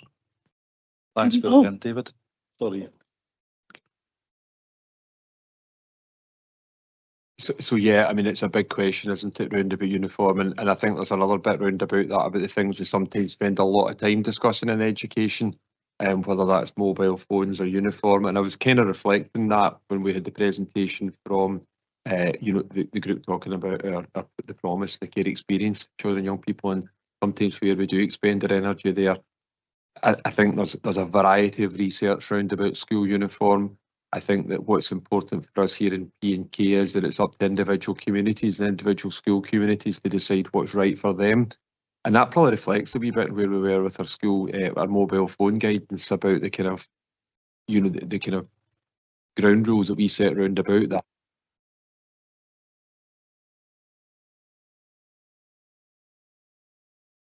I think there's been, thank you, I think there's been, some really good initiatives in some of our schools around about what uniform looks like and some really good evolution, and you can kind of see that has been part of the voice of families and children and young people who are there and part of that discussion. And I think if you're asking the question, which is about, how much of a difference does it really make? Well, there's a variety of different evidence about that.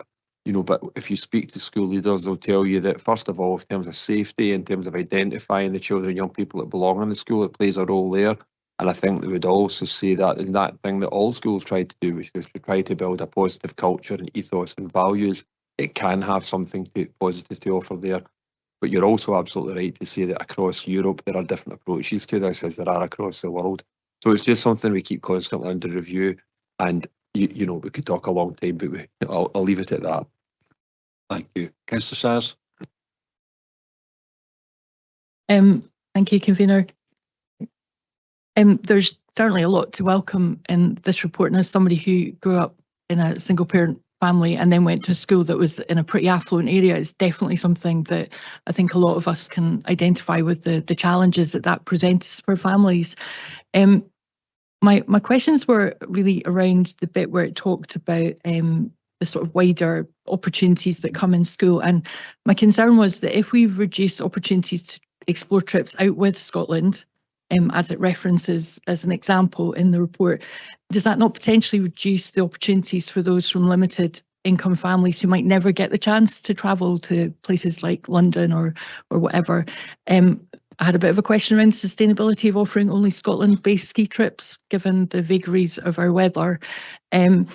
And my second question was on partnerships with community groups declaring an interest as a member of the Rotary in Blairgowrie. But they've got a fabulous partnership with Blairgowrie High School, which very much is about that cash that they can give to help create the opportunities for those who might struggle, and where that's built into this as a kind of operational aspect for head teachers. Thanks, Councillor Chairs. Eve? Yeah, thank you. It's a really good question. So in terms of the trips and visits, really in the policy, what's kind of highlighted is to sort of cover that is consider in terms of mitigation. You know, so first question is there another option that would perhaps be more inclusive and affordable? We also do understand that, you know, there are reasons that people want to do more longer trips. And if that is happening, as again where it says in the policy, it's about then considering how might funds be raised, support being given to make sure that everybody can be included in that. So that's really the heart of that policy, to make sure it has flexibility in it to respond to, you know, local context, historical planning of schools. But it's about those two things really. Just first of all, asking people to almost do that checklist of, you know, why are we doing this? What's the rationale? Is there any way that we could build and think about mitigations for cost here?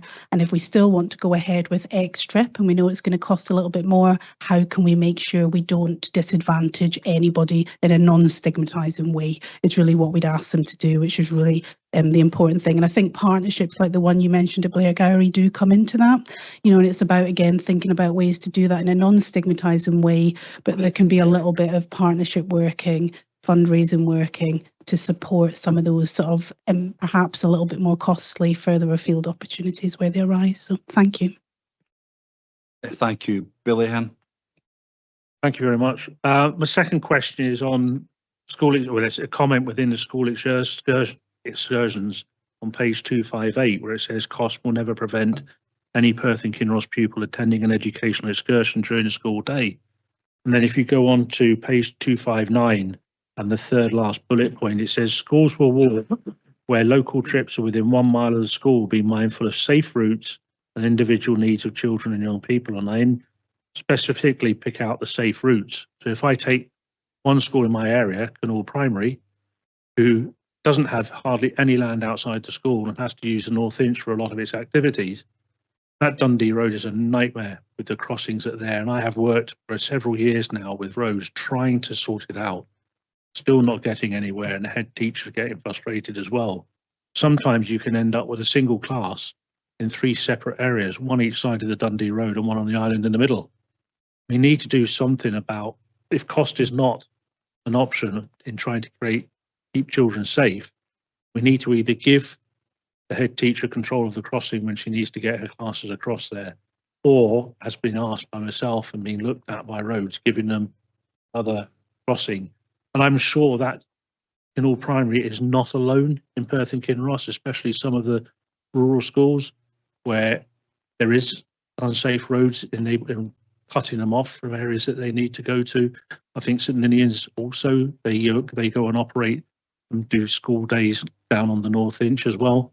Not such a major road, but the same issue there. So my plea is, if cost is not an issue, why can't we resolve these issues at the likes of Canal Primary? Noted, Billy Hen. Councillor Duff. Thanks for the report, and a lot of good information in there.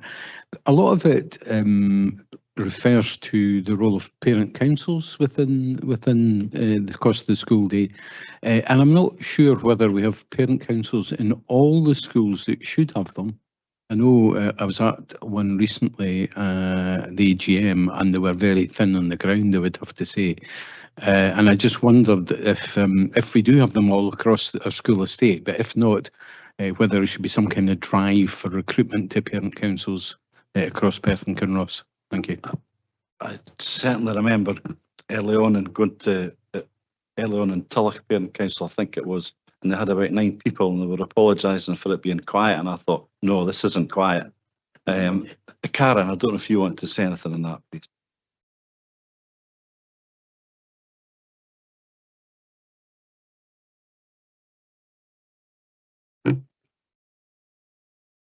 Sorry, you put me on the spot slightly, Councillor Duff. We don't have a parent council in every school in Perth and Kinross.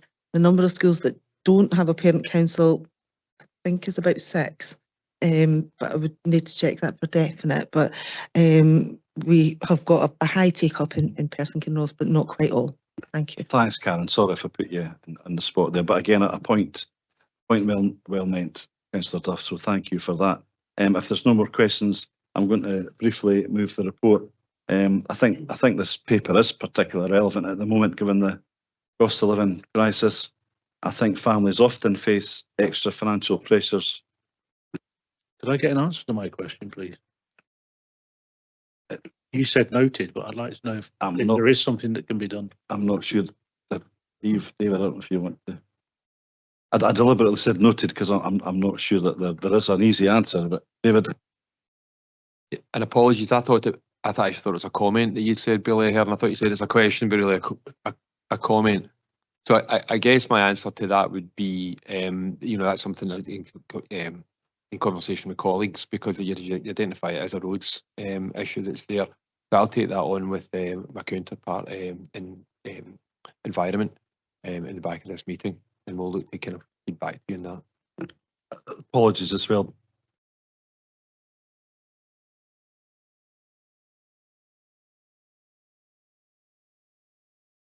But thank you. If there are no more questions, I will move the paper now. So I think this paper is particularly relevant at the moment, given the cost of living crisis. I think families often do face additional financial pressures that occur often inadvertently for things that happen at school. I think a regularly reviewed cost of the school day plan, which is bespoke to each individual school, will be an important tool in the battle against poverty. And I commend the paper. I'm going to ask Councillor Carr to formally second it. Please. Happy to formally second that. Thank you. Any comments? Or can we agree the paper? Thank you very much. Thank you, Eve. I think Fiona and Sarah are going to come up at this point.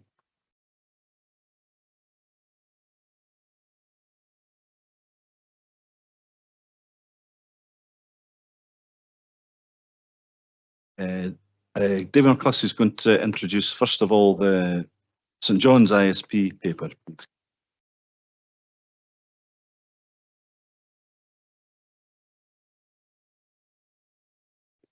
Yeah, the green light's on. Anyway, on now. Public engagement phase of the statutory consultation and the permanent establishment of an intensive support provision in St John's RC Academy has now reached the final stage, which is consideration of the findings of the statutory consultation by this committee. HMIE, His Majesty's Inspectorate of Education, and stakeholder feedback, including from children, young people, parents and staff, has been supportive overall.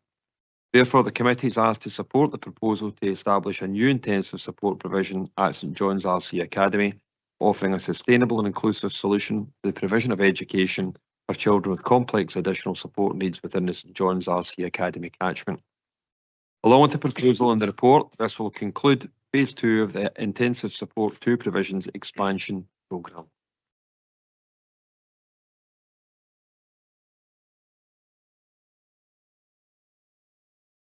Any questions? If there are no questions, Councillor Shires. Thank you. It was just at 4.2, it talks about the number of responses. I mean, it's a good report and very welcome. It's about was that the kind of level of expected response, or is that kind of what we would? Fiona? Yes, I mean, I think that we appreciate that the people who are interested are always going to be the ones who will turn up to respond to us. That can be a smallish number considering the size of the overall community. But yes, I think that we accept that there was sufficient response. Thank you. Councillor Duff. Thanks. I was trying to recall exactly what other ISP provision there was, but what other schools would be feeding into the St John's Academy ISP, and will the placing request policy be the same as it is for other pupils, or is it different because of the ESN nature? Am I allowed to put you on the spot again, Karen? Thank you. Thank you. Well, obviously, the associated primary schools for St John's Roman Catholic Academy are St John's Primary School, St Stephen's Roman Catholic Primary School, Our Lady's and St Dominic's Roman Catholic Primary School in Creeth. Those are the associated schools.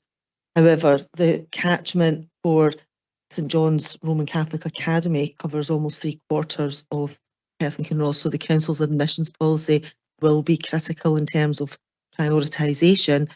If it were to be the case that there were more pupils seeking to attend than there were perhaps spaces, then they will have to be prioritised in accordance with the policy, which would always give priority to those children who are baptised Roman Catholic and consideration of siblings already in the school, as we do for other mainstream places in St John's.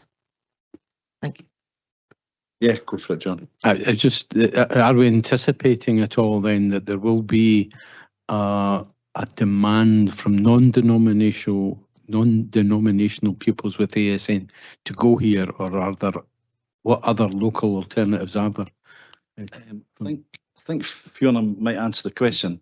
I mean, I think, and I'm teaching my granny to suck eggs, I think, of course it does. I think, broadly speaking, that is why part of the answer to your question, I guess, is the expanded nature of our ISP in order that we hopefully can have bigger capacity, but I think we all know that anyway. Sorry, Fiona. So we would be always seeking to, well, we'll always ask around the denominational preference, but in general, we find that most people would prefer to have their child closer to home. So we're not anticipating that, especially in the primary stages, that we would be having a number of children travel in from other areas. We would always be encouraging as much as possible that locality focus, but recognising that the being a faith-based school also provides community. So community is more than just the geographic locality. And we would seek to do that. There may well be requests, and placing requests are something that any parent with a child with additional support needs that requires intensive support can provide or can put forward. So we may get placing requests specifically for there from families who wouldn't be faith-based. But that will be managed in the same way as we would with any placing request, recognising that has to be done within the constructs of the additional support for learning legislation. Thank you. Thanks, Fiona. Thanks, Councillor Duff. If there are no more questions, I'll move the report. I've said the same thing many times, actually. I don't think I apologise for underlining it, but keeping our young learners with sometimes complex additional support needs in our communities with friends and families is really crucial. I think this paper, if approved, of course, increases our offer and allows us to have a denominational aspect to that offer, which is important. We are very proud of our intensive support provision expansion, and I genuinely appreciate the cross-party nature of the support from everybody on this committee. It is genuinely appreciated. And I want to thank Sarah and Fiona and everybody in their teams for the lots of work that have been done on this. I think it's really important. I'm absolutely delighted to move this paper, and I'm going to ask for comments. Sorry, thank you, Andy. Councillor Carr, can you formally second, please? Happy to formally second. Thank you. Councillor Bailey Ahern, please. Thank you very much, convener. So here we are again, looking at the ever-increasing demand for specialist support in our schools, and Perth and Kinross Council has got a huge programme in introducing ISPs into all our secondary schools, which provide the right education for those that can't learn in mainstream schools. And by creating the ISPs within the secondary schools, it does give the opportunity for those pupils to feel like they are in a bigger community and able to access resources that aren't necessarily in the ISP but in the main school itself. We have two more today with St John's, and after this the Community School of Octorara. Where St John's is different is in my ward, and it's also the only, if I'm correct, the only faith-based secondary school ISP provision in the whole of Scotland. Well done once again for creating another ISP, and I look forward to the end of the programme in secondary schools and then what we do for primary schools. But looking forward, the ISP provision we provide today will be completely different in 10 years' time. Are we going to have bigger ISPs? Are we going to have schools purely for that provision with the ever-increasing demand? Who knows? But certainly what we're doing at the moment is a huge step forward. What the future is, well, we're making a damn good dent into the future. Thanks very much. Thank you for those kind words, Bailey Hearn. It's much appreciated. Can we agree the paper? Thank you very much. We'll move on to the Intensive Support Provision Statutory Consultation Report on the Community School of Auchterarder, and David McCluskey will introduce this one as well. And of course, this is the paper that concludes phase 2 of implementation, not the previous one. I was feeling getting ahead of myself there. So the public engagement phase of the statutory consultation and the permanent establishment of an ISP in the Community School of Auchterarder has now reached this stage, which is of course consideration of the findings by this committee. And as with the previous paper, HMIE and stakeholder feedback, including children, young people, parents and staff, has been supportive overall with some helpful feedback. The difference is that feedback has led to review of the proposed physical location of the ISP within the school building. The change of location to the ground floor of the building will require building work that will take longer, and that means that the ISP will not be able to open until the Community School of Auchterarder building until August 2027. The move of location will provide a significantly improved layout for the intensive support provision and reduce any barriers based by being on the first floor, which was where the feedback was really quite challenging. However, if there are children who will require a Community School of Auchterarder and intensive support provision placements in the coming year, the ISP principal, teacher and support staff will be recruited, and this will enable a primary intensive support provision to be established for Community School of Auchterarder catchment children hosted at the existing ISP at Errol Primary School. So it will be hosted there, but it will be staffed by the staff that these children will work with ongoing. This arrangement will enable the children and their families to build up supportive relationships with the staff members that will then transition to the new ISP facility in the Community School of Auchterarder when it opens. Therefore, the committee is asked to progress with supporting the proposal to establish the new ISP at the Community School of Auchterarder, recognising the hosting arrangements for year 1, and that will open as an ISP based in the school from August 2027.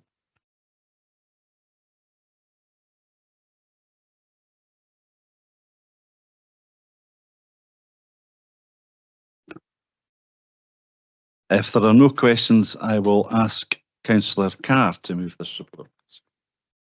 Sorry, Liz, I've not seen you today. Apologies. Councillor Barrett. Sorry, I'm faffing around finding the right buttons. It was just about parking. Parking's mentioned in the consultation responses and the HMIE report. There isn't actually an undertaking that you'll look at that when you're looking at the building stuff. And I appreciate you're going to have till 2027 to sort it out, but it was just to check you will be taking account of the concerns that have been expressed, won't you? Thank you. I don't know if Sarah and Fiona both nodding at you. A respectful enough answer. Thank you. Councillor Carr. Thank you. As Vice Convener of Learning and Families, but also as the Ward Councillor for Strathallan, I'm very pleased to be moving this paper.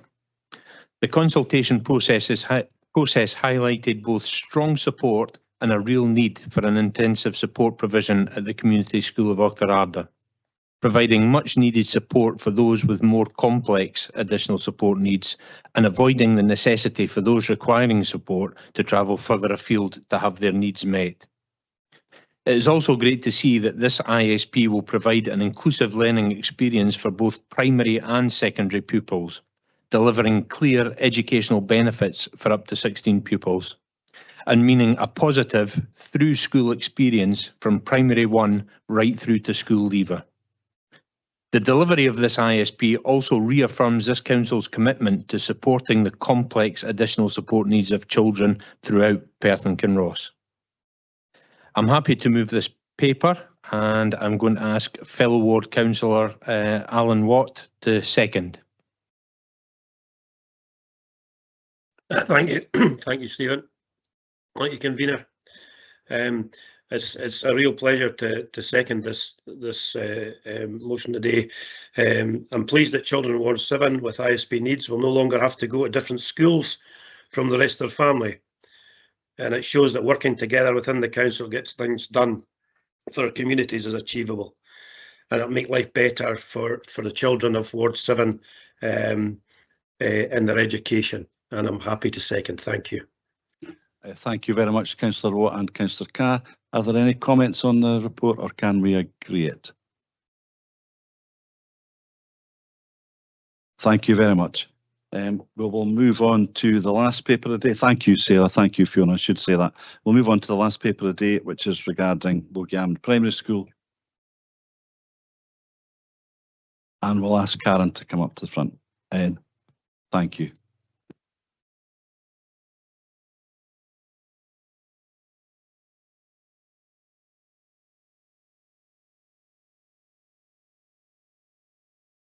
Thanks, Karen. David? So this report sets out a proposal to undertake engagement activity to inform the development of an options appraisal for Logie Primary School. It reflects the Council's ongoing approach to managing its learning estate effectively and ensuring that school provision continues to meet the needs of communities in a sustainable and proportionate way. Logie Primary School has been a subject to review over a number of years, primarily in relation to pupil numbers and occupancy levels. Previous decisions have maintained the operation of the school with a commitment to keep its position under review. Recent information indicates that pupil numbers have remained low with no evidence of sustained growth. In this context, the report proposes that further engagement with key stakeholders is undertaken to support the preparation of a comprehensive options appraisal. This process will enable a range of potential future options for the school to be considered in a structured and evidence-based way, taking account of educational, community and operational factors. Once considered, the findings of the options appraisal will be brought back to this committee for consideration in terms of next steps.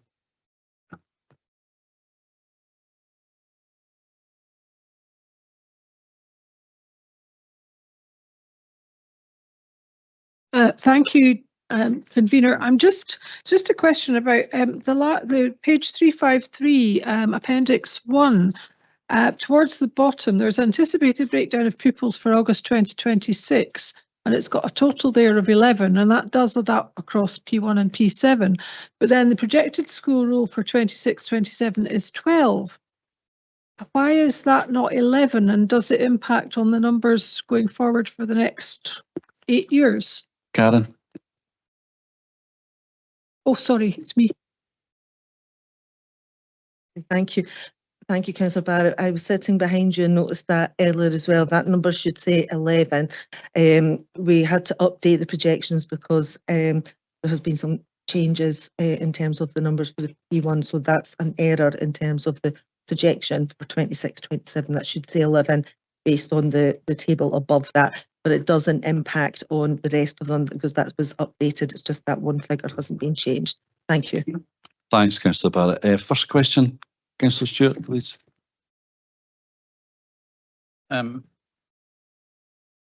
Thanks, convener. It's regarding paragraph 3.8, the second bit of that. It says that the report recommended the catchment area of Logie Primary be extended, and then it says from January 2013. Then it says the recommendation was approved and no changes were made to the catchment area. Those two things can't both be true at the same time, I don't think.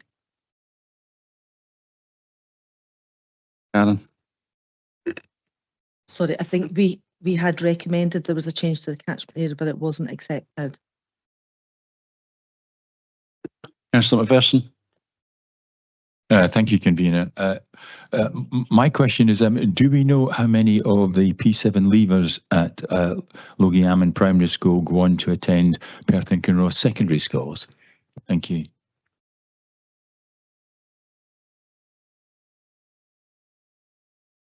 But we could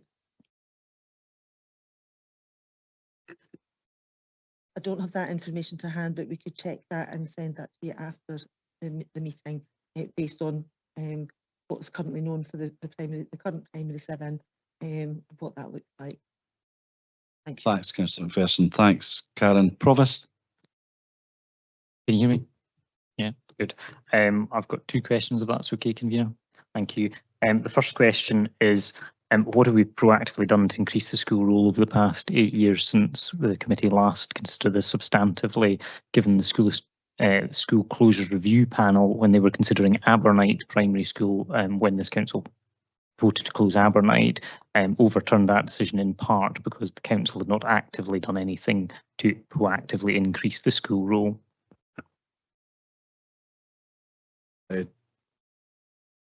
David, please. Yeah, and I think that's why it's probably important to frame this paper for exactly what it is, which is an initial opportunity to go out and see what the landscape is, rather than being any kind of final approval.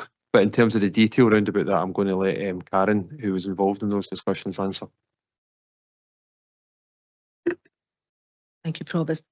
We haven't taken any specific steps since we reported back to the committee in 2018. We obviously brought recommendations at that time. The report wasn't accepted.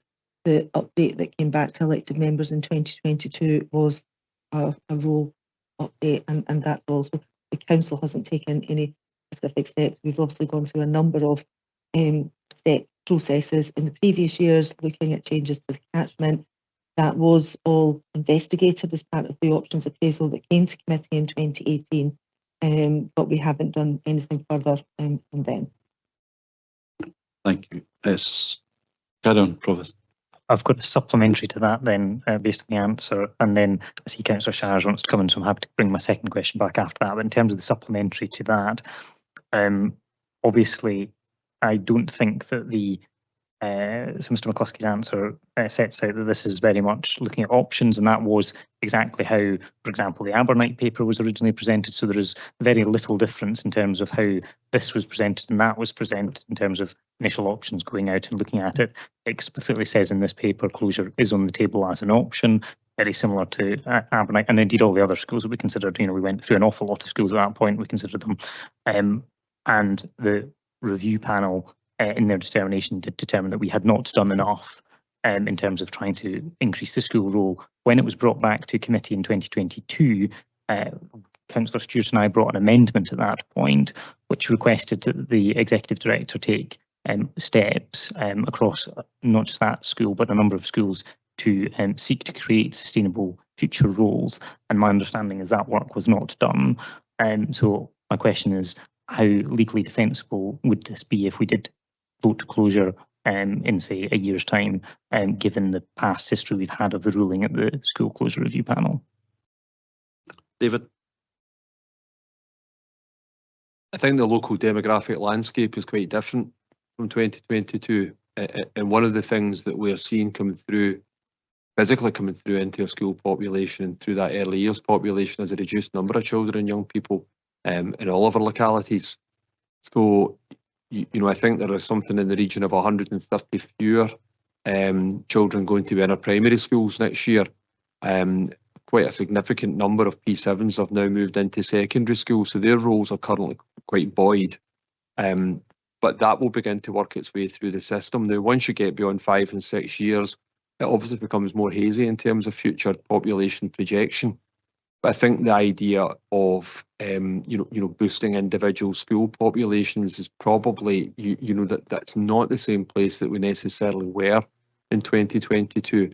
And indeed, there are a number of other options in some of those cases in the past that maybe don't sit round about this particular case at the moment. So I don't think it's necessarily a completely comparable case to where we were in 2022.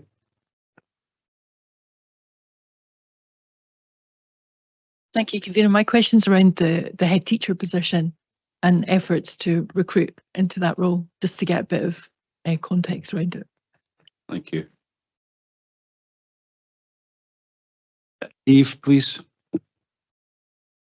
Yeah, so we currently have an acting head teacher in that role, Mr. Jay McKnight, who's in there. So we've managed to recruit to Logie Almond.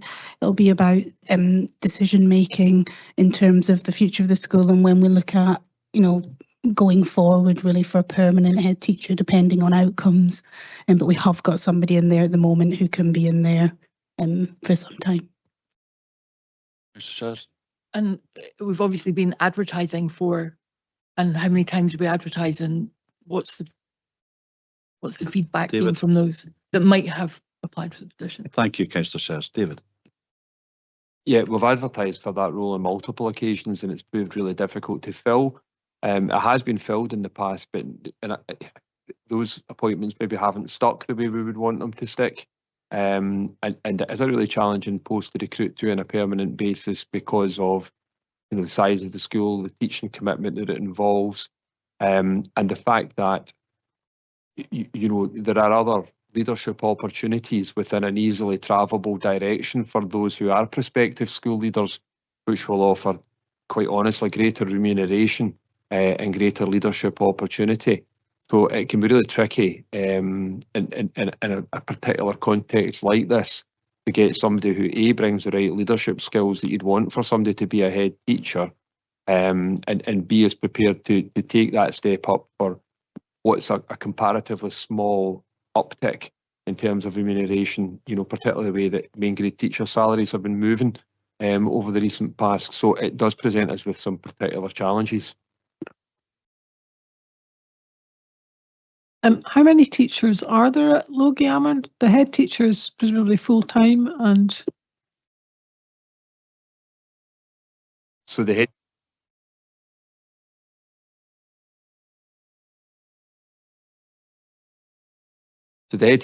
teacher has a teaching commitment, but there are currently two teachers at Logie Almond, and that's something to do with covering management time and also covering RCCT, basically non-contact time as well.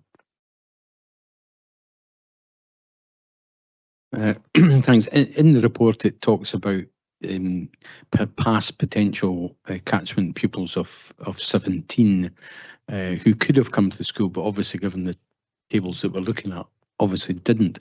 I just wonder, when we're doing placing requests, do we ever do any kind of analysis of why people choose to go to a different school from the catchment area? We don't specifically do any analysis. Parents aren't required to tell us why they would wish to choose another school. Some parents do. There is an opportunity on the form to provide additional information if they want to, but we're not legally kind of able to ask them if they don't want to. So we don't always know what the reasons might be. Thank you. Councillor Stewart, did you have further questions? Thanks. Thinking back to the 2012 report again, it says in it,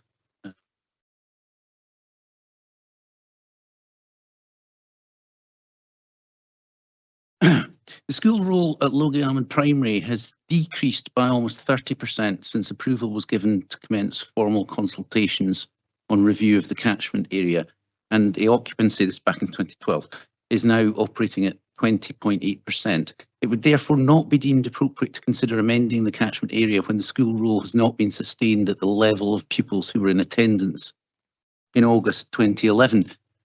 That seems to be very counterintuitive to me. If I would have thought that if you had a falling roll, you would want to amend the catchment area, just as was done at Abernight, in order to increase attendance at the school, wouldn't you? Please. I think part of the difficulty, and sorry, and I'm trying to recollect without, given that it was so many years ago, and we've looked at this twice at Logie Almond. I think at the point that not all the parents were in agreement with us looking at the catchment area, and there were some specific parts of the catchment area. The boundary line goes between what was Logie Almond Primary School and what was Medford, and some of those properties were owned by Glen Almond College. And so therefore, and there were kind of tied houses to jobs, so not all the parents were in agreement. The numbers were still quite small, that changing the catchment area was potentially going to move some children in, but then other children out. So, but it wasn't a huge number, and it was quite complex given that some parents were happy with the catchment area that they had, some didn't want that to move. And it was a lot of it was linked to tied houses for employees of Glenalmond College at that time. That might not be the case now, and I think, you know, some of this information that we've obviously referenced in the report, which goes back quite a significant amount of time, that might have significantly changed in terms of our knowledge at that time, even from 2018, about what that looks like, families that live there now, where people are working, and some of the choices that parents have made. And, you know, whilst a previous question asked about, do we know the reasons why some families aren't attending? We don't know that for all. I have attended recent placing request appeals, for example. So we know that some parents are saying it's smaller than I would want, and I don't want my child to be the only primary one that's attending school. So I think the intention of this report for the options appraisal was to give us an opportunity to try and capture up-to-date information as it stands now with the families that are now affected, because some of the people that we were speaking to in 2012 and in 2018, they no longer have primary school age children, and we haven't perhaps captured the views of people who do live there now, who may have a very different view to the people that we spoke to all those years ago, and that's what it would be intended to bring back if this were to be approved. Thanks, Karen. Councillor Freshwater, just one question if that's okay. Thank you, Convener. Okay, I'll pick my question. I think the first question has possibly been half answered, so I'll leave that one. I'll come back to you for your second question. Oh, that's perfect. Thank you. Then I'll ask the question in terms of the occupancy rates historically, and obviously I don't think I've been around since the last closures, for example, in places like Blair and Gaunt. What is the usual sort of threshold that we start to look at? Because obviously looking at the figures here as an outsider to the ward, you know, you can see the low occupancy rate since 2010. Where do what's the sort of level that the red light starts to flash for a long time? And clearly looking at that, you can see it's been very low, but is there a 50%, 75, 25? What's the sort of usual level that we kind of think, or is it done on a school by school basis? Thank you. I mean, I think if I can attempt to answer it, from my point of view as a politician, if you like, I don't think there's a definitive number. I think we've seen, you know, Abernight School, for example, where there were only 5 or 6 pupils, and now we're refusing placing requests because it's full. So I think it's difficult to put a definitive number on where it is. I think, but I don't know if Karen wants to say different. No, I think you're right, and I think a one size fits all is perhaps not right. What did happen previously, prior to the school estate review commencing, where it was a report came to the then Lifelong Learning Committee, kind of agree parameters around that might, I suppose, initially identify schools that might need some further investigation. We were looking at schools that had occupancy levels below 60% at that point, but they weren't all for the same reasons as well. And so there was some criteria, but obviously that work was concluded, and elected members agreed that work was concluded. So whether elected members would want to consider any other criteria going forward, I don't know, but you're in a different position. David? Yeah, absolutely. And here's the third answer to the question. So there's obviously quite a lot of layers to it, and the answer is it is as, you know, in terms of need. One of the things that's been really clear to us, particularly with the expansion of intensive support provisions, is that our occupancy is based upon a square footage from Scottish Government, which is just standard across the board. But what we know is that young people with complex needs, they need more resource, but they need more physical space as well. So we've got examples, for example, of like Bertha Park High School, which is a relatively low occupancy based upon the numbers, but with more intensive support provision classes there, it doesn't give us the truest picture. So we probably need to take a bit more of a nuanced picture to it. Thanks, David. Provost, please. Thanks. My next question is, what is our evidence for, and I appreciate that some of this will come through the process, but before we get to the process, as in charge of the Education Department, you have a good understanding of all the schools in Perth and Kinross, and therefore you would not put this forward unless you felt there was going to be, at the end of it, ultimately a defendable position. The school closure the School Consultations Act requires that there is no educational detriment to the children. Now, the HMI inspections for Logie-Ammond are better than the school that it was proposed to send it to the last time, and I appreciate things have moved on, but I'm looking for reassurance here at this point that you are confident that there would be not a situation where we would get down the road here, potentially have a closure proposed, HMI comes in and says, well, actually, the educational standard is still better at Logie-Ammond than the neighbouring school. Just before the professional answers, again, I think from my point of view, as a convener, this will all be about the educational needs of those children and nothing else for me, David. Yeah, exactly that. And the thing about, you know, that measurement of quality by our colleagues at HMIE, that external measurement is of course really important, but it's based upon a moment of time, and you know, things can change quite quickly. So it's not the only measure that we would consider. I think that, you know, what's really important, and it's not to say there's any current, you know, detriment or deficit to the education that's offered at Logie-Ammond, but there's a number of factors to consider there at the moment. One would be the role and the way that we then have to set learning up within there in terms of the number of classes. And parents appelling sometimes through placement requests, as Karen says, that's not something that they're comfortable with. I think there's another piece which is round about that quality of leadership, and as I say, the ability to attract better quality leaders to those places where they've got better opportunity to exercise that and better remuneration for that as well. I think the other part in terms of the educational piece is about the property itself, and I think that, you know, there is an opportunity for us here to you know, relocate those learners to a property which has greater potential for, well, there's still work ongoing there and planned work ongoing there as well, provide a greater potential for learning for those children who are then moving there. And then I think there's a bit about the sustainability of the role as well. So the role is not expected to grow or indeed to stay static. The role is expected to diminish. And this is not a remote rural school, it's an accessible rural school. So that there are other options which are available for us to consider as part of that. But just to repeat again, it is only about taking that into consideration. And our colleagues in His Majesty's Inspect that would be part of that options appraisal process as well. So, you know, we would have that clarity and assurance from them as we've had through the ISP statutory consultations that we've done. Councillor Freshwater. Thanks, Convener. It was another sort of general demographic question, I suppose, again, looking back at the sort of reduction in role. In terms of looking at demand and where it's sort of fallen off, do we know if it is a lack of demand versus a lack of supply? So what I say in my community, for example, the village near where I live, you know, 15 years ago, everyone had school pupils. Now, no one does. You know, it's the same people living in those houses, and there's quite a lag between, because we're all living longer.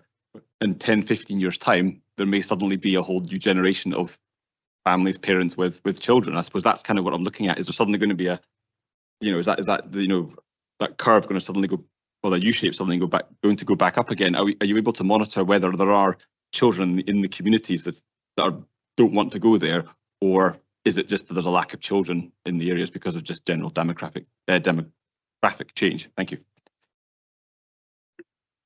Thank you. That's some of the work that we would be expecting to undertake as part of the options appraisal. We have information from NHS regarding in terms of births and where those children live. So we're not just looking at pupils that are of school age or those that we know about that are in ELC. We have that information at birth in catchment areas, so we can see that. We would also be working quite closely with planning, looking at potentially what that means in terms of the catchment area and what that might look like if there was to be any future house building. There was some work done previously, whether or not that's still the same, we would need to check that. But even the boundaries of the catchment area and what was investigated the last time around, could the catchment be expanded to take in? You would need to go quite far to actually get a sufficient number of houses to bring that in. So all of that kind of work would need to be updated and refreshed to see whether what we were talking about was still the same. It may well be that some of the families have moved on. As I said, a number of properties in the catchment area are owned by Glenalmond College and are staff properties as well. So all of that would need to be factored in. So at the moment, we wouldn't be able to say with any certainty that nothing had changed or that there might be something on the horizon, but all of that work would be what would be expected to be done to bring back a fuller picture to elected members about what that looks like. Thank you, Councillor Freshwater. Thank you, Karen. Councillor Shires. Just based on something that Mr McCluskey said about Methven Primary School, just an understanding of where we are with, and it's not directly related, but is sort of, it will probably come up in conversation, is where we are with that building, because I think it was 2021 when that was agreed to progress, and it has been delayed. David. Yeah, so aware that there have been delays in that process. I discussed that with the strategic lead for property yesterday, and that process will be moving on very quickly.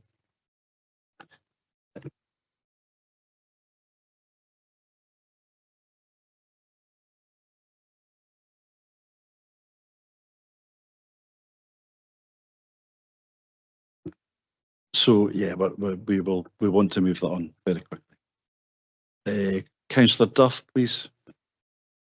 Okay, probably I should just follow on from Caroline's question. I don't see it in the report, but do we know what the current condition is of Logie Ammon Primary in terms of its rating? David.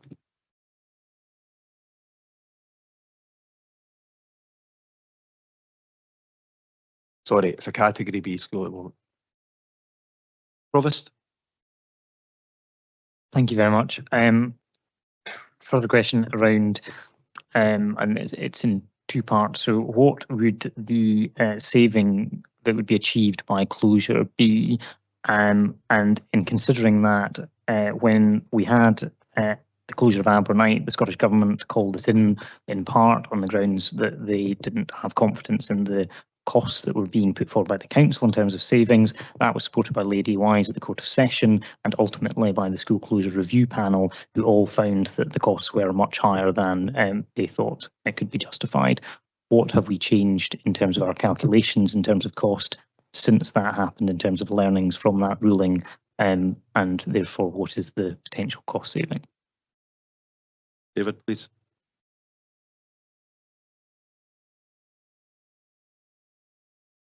Sorry, it is a complex picture when you come to look at cost. I'll start at the end with the answer at the moment. So the cost at the moment, in terms of revenue cost for the school ongoing, is in the region of 150,000 per year. And that's a combination of a number of different kind of revenue costs. So that's part of the kind of the maintenance bill over the school based on what it's been over the last 5 years. It's part about the heating and energy bills of the school.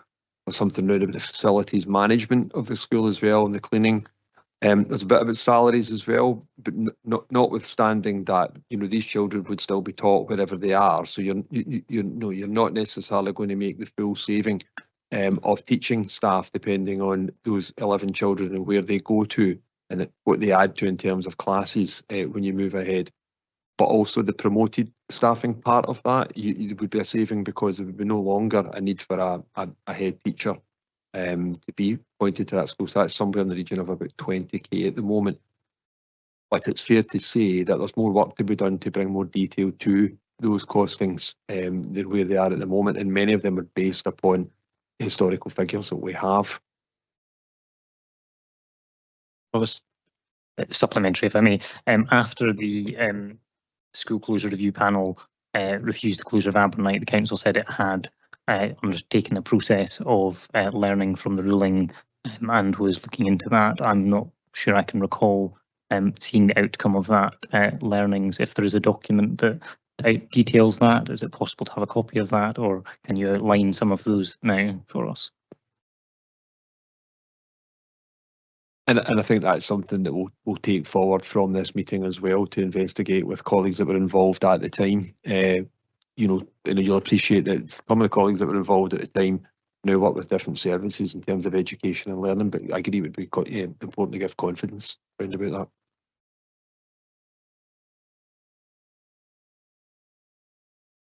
that. The scrutiny committee had a paper in terms of the learning as well. So I think it is probably, you're right, it is important that we look at all that kind of stuff. Councillor Stewart. Thanks. Earlier on, Mr. McCluskey, you said there was a teaching head and 2 other teachers. No. Sorry, two in total, 2 teachers in total. It's got one of them being the head. Okay. Is that 1 FTE in addition to the teaching head? Because when I look at the handbook, it's saying to me that there's a teaching head plus 1 teacher for Monday and Tuesday, a 2nd for Wednesday and Friday, and a 3rd one for Thursday, which seems like a slightly chaotic arrangement. And I wonder whether that might be a disincentive, but one that could be easily fixed if there was a more continuous pattern. So it's not 2 FTE. I think there are 2 teachers, but there is less than 2 FTE. I have the data here. I'll answer other questions, then I'll see if I can go back to you on that one. But if not, I can provide that after the meeting. I think you've been unlucky. I'm not sure there are other questions at this point, although I will ask the committee if there are. Go for it. Go for it. David, answer this one, please. Thank you. Just to save it getting disjointed. So at the moment there is 1.46 FTE in the school. So that's two people, but the totality being 1.46. There's a bit of part-time cover there as well. And there's 0.96 of non-teaching FTE.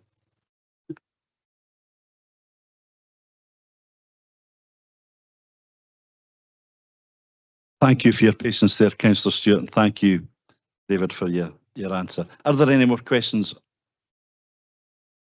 Provost. Since I did prepare one now in my head, and it was for you instead of Mr. McCluskey, to allow him time to prepare his answer. My question to you is, when we first had the phase 1 and phase 2 of the previous school estates review, there was engagement at that point, early engagement prior to the papers coming to committee at that point with the local elected members. Obviously this paper is now before this committee, and I assume there has been some form of engagement with local elected members, and I'm just wondering if you can confirm that engagement has taken place as convener. I have engaged with 2/3 of the local elected members, and the third that I haven't engaged with has been engaged with on my behalf by their spokesperson on this committee. I don't know if you want me to be more specific than that. No, as long as they're aware of it. Thank you. They are. Councillor Stewart. Thanks. So one of the points that it comes up a couple of times in the report is about the update on the School Estate Transformation Programme in November 2022.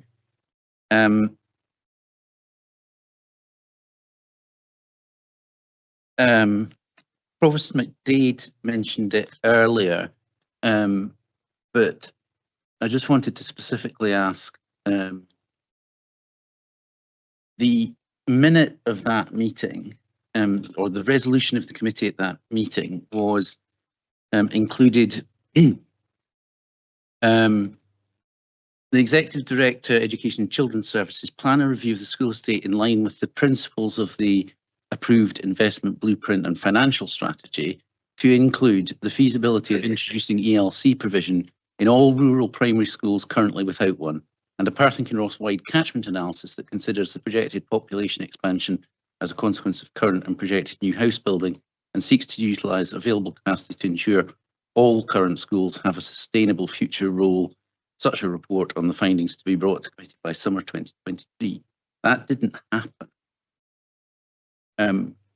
We've learned about how ELC provision actually reverses decline in reverses decline in the roles in small rural schools. So shouldn't that or the instruction of committee back in November 22. Shouldn't that be the focus initially rather than on an options appraisal which includes closure of a rural school? David, please. So yes, and obviously in part of the conversation today, this has been part of a long and complex story, hasn't it? You know, and there's been a number of papers brought in front of committee. I think that place in ELC is another changed bit of the landscape from where we were necessarily in 22-23. So in P&K we offer a very wide, a very rich, a very varied ELC option. And indeed, we find that across the piece, we've had to look carefully at some of those proposals in terms of the sustainability of them financially moving ahead, because, you know, quite frankly, we're making so many offers that some of them are not very popular. They might only be taken up by one or two parents. There's an overarching piece which is about this idea that ELC is a key to success. And the answer is not necessarily, because there are not necessarily the number of pre-age school children to make that the case. There is ELC provision at Methven, 4 miles away from this school. And while that's a popular enough provision, you know, it's by no means at capacity. And I think that's part of the discussion that would moving ahead when we do come to look at options appraisal.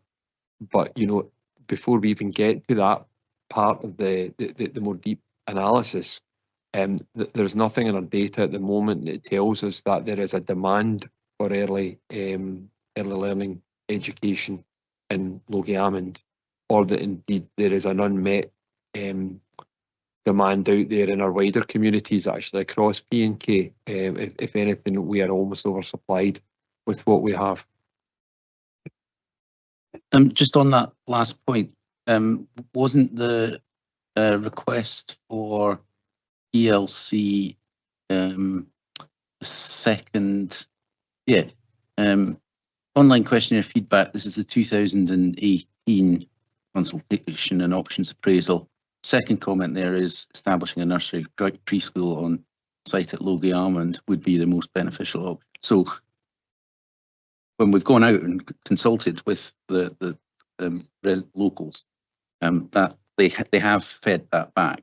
I appreciate that that won't be everybody's position, but they have. That's from our consultation room.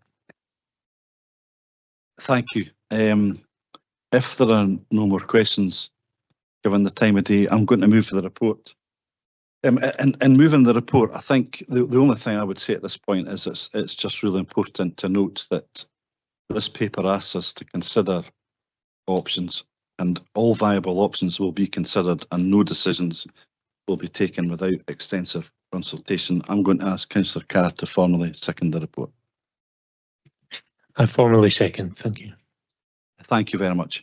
We have an amendment from Provost McDade, so I don't know whether we can have a look at that, please, Tanda. Thank you.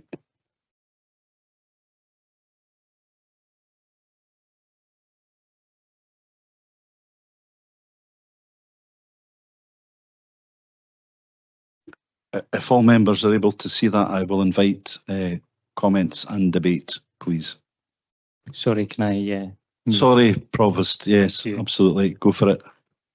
Thank you, convener. And I'm slightly disappointed that we're back here again, to be honest. Having been on this committee and its predecessor for 9 years now, this is a bit like going around in circles sometimes. I think I would reflect that this administration started with a lot of hope. And I think a lot of the hope I felt was showed when you showed great leadership in 2022 in ending the then school estates review and putting schools at that point no longer at risk of closure. And indeed, as Councillor Stewart outlined earlier, incorporated our amendment at that point, which was requesting that we look at things like early learning provision, but also investment in the school estate, with a view to creating sustainable school roles in all of our schools. And I was disappointed that work wasn't carried out at that point, despite it being the agreement of the committee. And I think that had that work been done, perhaps we would not be here. I think there is a real demonstration in Abernight where when we sat in these very chairs all those years ago, we were told that Abernight Primary School, which had a roll of 5 at that point, which is less than half of this school roll at this point, we were told that would never rise above 6. That school now has, at September 25, a school roll of 41, which is nearly 7 times what we were told the maximum school roll would ever be projected. And those projections, but that was the position at that point. And I would say the Scottish Government was entirely correct in calling in that decision at that point, and the Court of Session was entirely correct in supporting that, and the School Closure Review Panel was correct in refusing it. And I think that has been demonstrated by history, and I think the history and the learning from that is that when you remove closure, and that is very much, that was taken off the table by the School Closure Review Panel, that we're not allowed to close Abernight, actually then showed that that school could flourish properly. And, you know, we had a lot of similar stories in a lot of these rural schools where there were issues around getting a permanent head teacher or staffing, and indeed that the school rolls weren't rising, because most parents are unlikely to put their child to a school where it is at risk of closure. And I think we can all, you know, this is not the first time this proposal has been before this committee, and parents and the community are well aware that this perennially comes round, and unless the council rules it out, or indeed the court and the School Closure Review Panel rule it out, it's hard to have confidence unless you see investment in some format.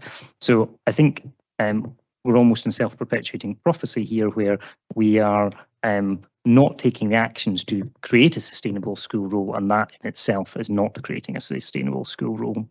There is a requirement, as I mentioned earlier, of the Schools Consultation Scotland Act, that there is no educational detriment, and obviously that's quite a high threshold to cross.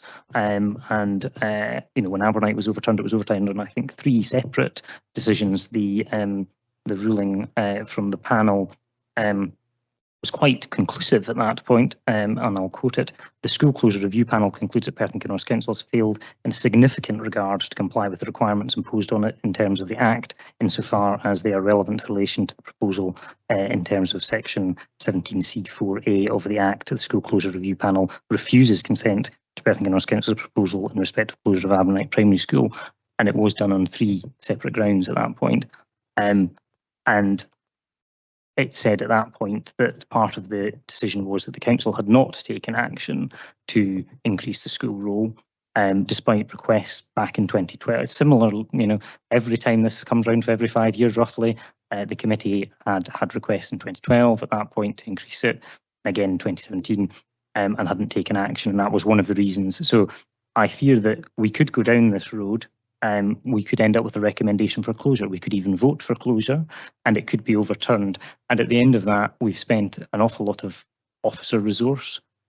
There's been a lot of community anguish created, a lot of uncertainty for children and young people in these communities, and it has only just cost us an awful lot of money and not got us to somewhere. And I think, you know, I would reflect that when we took the government to court over Abernight, cost us over £100,000 in legal fees alone, but all of the staff time that took was enormous. And I think my final bit, I suppose, in moving against the closure option and pushing again that we should seek every opportunity to increase the school roll before we get to even considering closure, which is what the current proposal is that when we last considered rural school closures, we were very fortunate to have the strong support, not only of yourself, convener, at that point, but of our local MP, Pete Wishart, and the current First Minister, John Swinney, who were very strong in their opposition to rural school closures.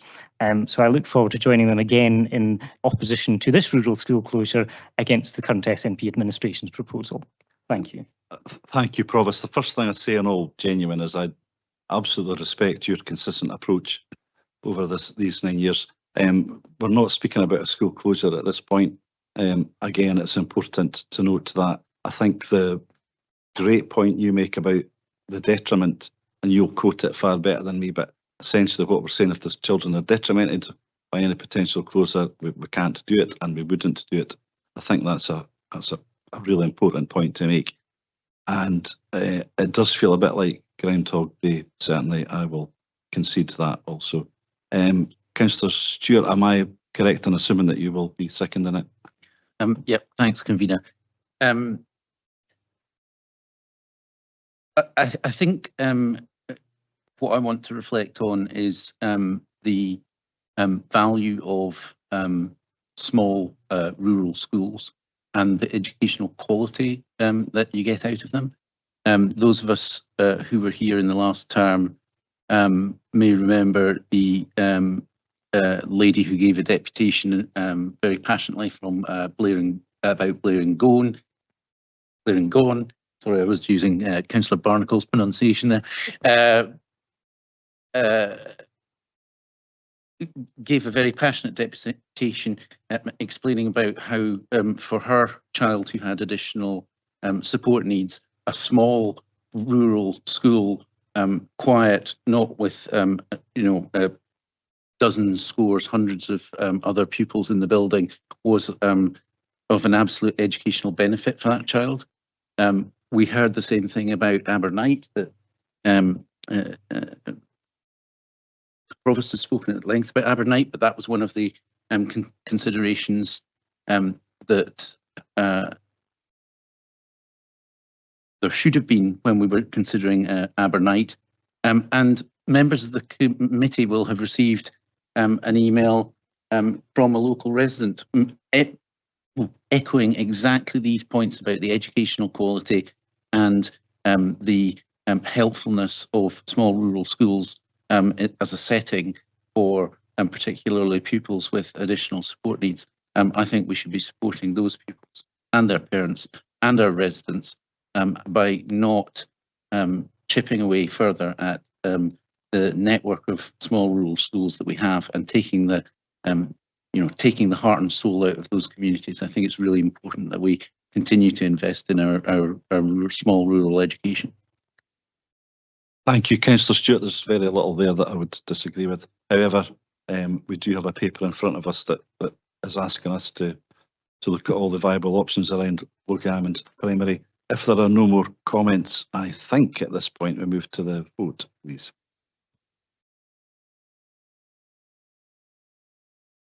Yet, so as per Standing Order 21, we'll move to a roll call vote where we have the motion to agree with the recommendations of the paper and the amendment which was shown on the screen. When I call your name, could you please indicate if you're voting for the motion or the amendment? Bailey Ahern. Motion. Councillor Barrett. Motion. Councillor Carr. Motion. Councillor Duff. Motion. Councillor Frampton. Motion. Councillor Freshwater. Motion. Councillor McPherson. Motion. Councillor Massey. Motion. Provost. Amendment. Councillor Rebick. Motion. Councillor Shires. Motion. Councillor Collins Stewart. Amendment. Councillor Grant Stewart. Motion. And Councillor Watt. Motion. So we have 12 votes for the motion and 2 votes for the amendment. The motion therefore carries.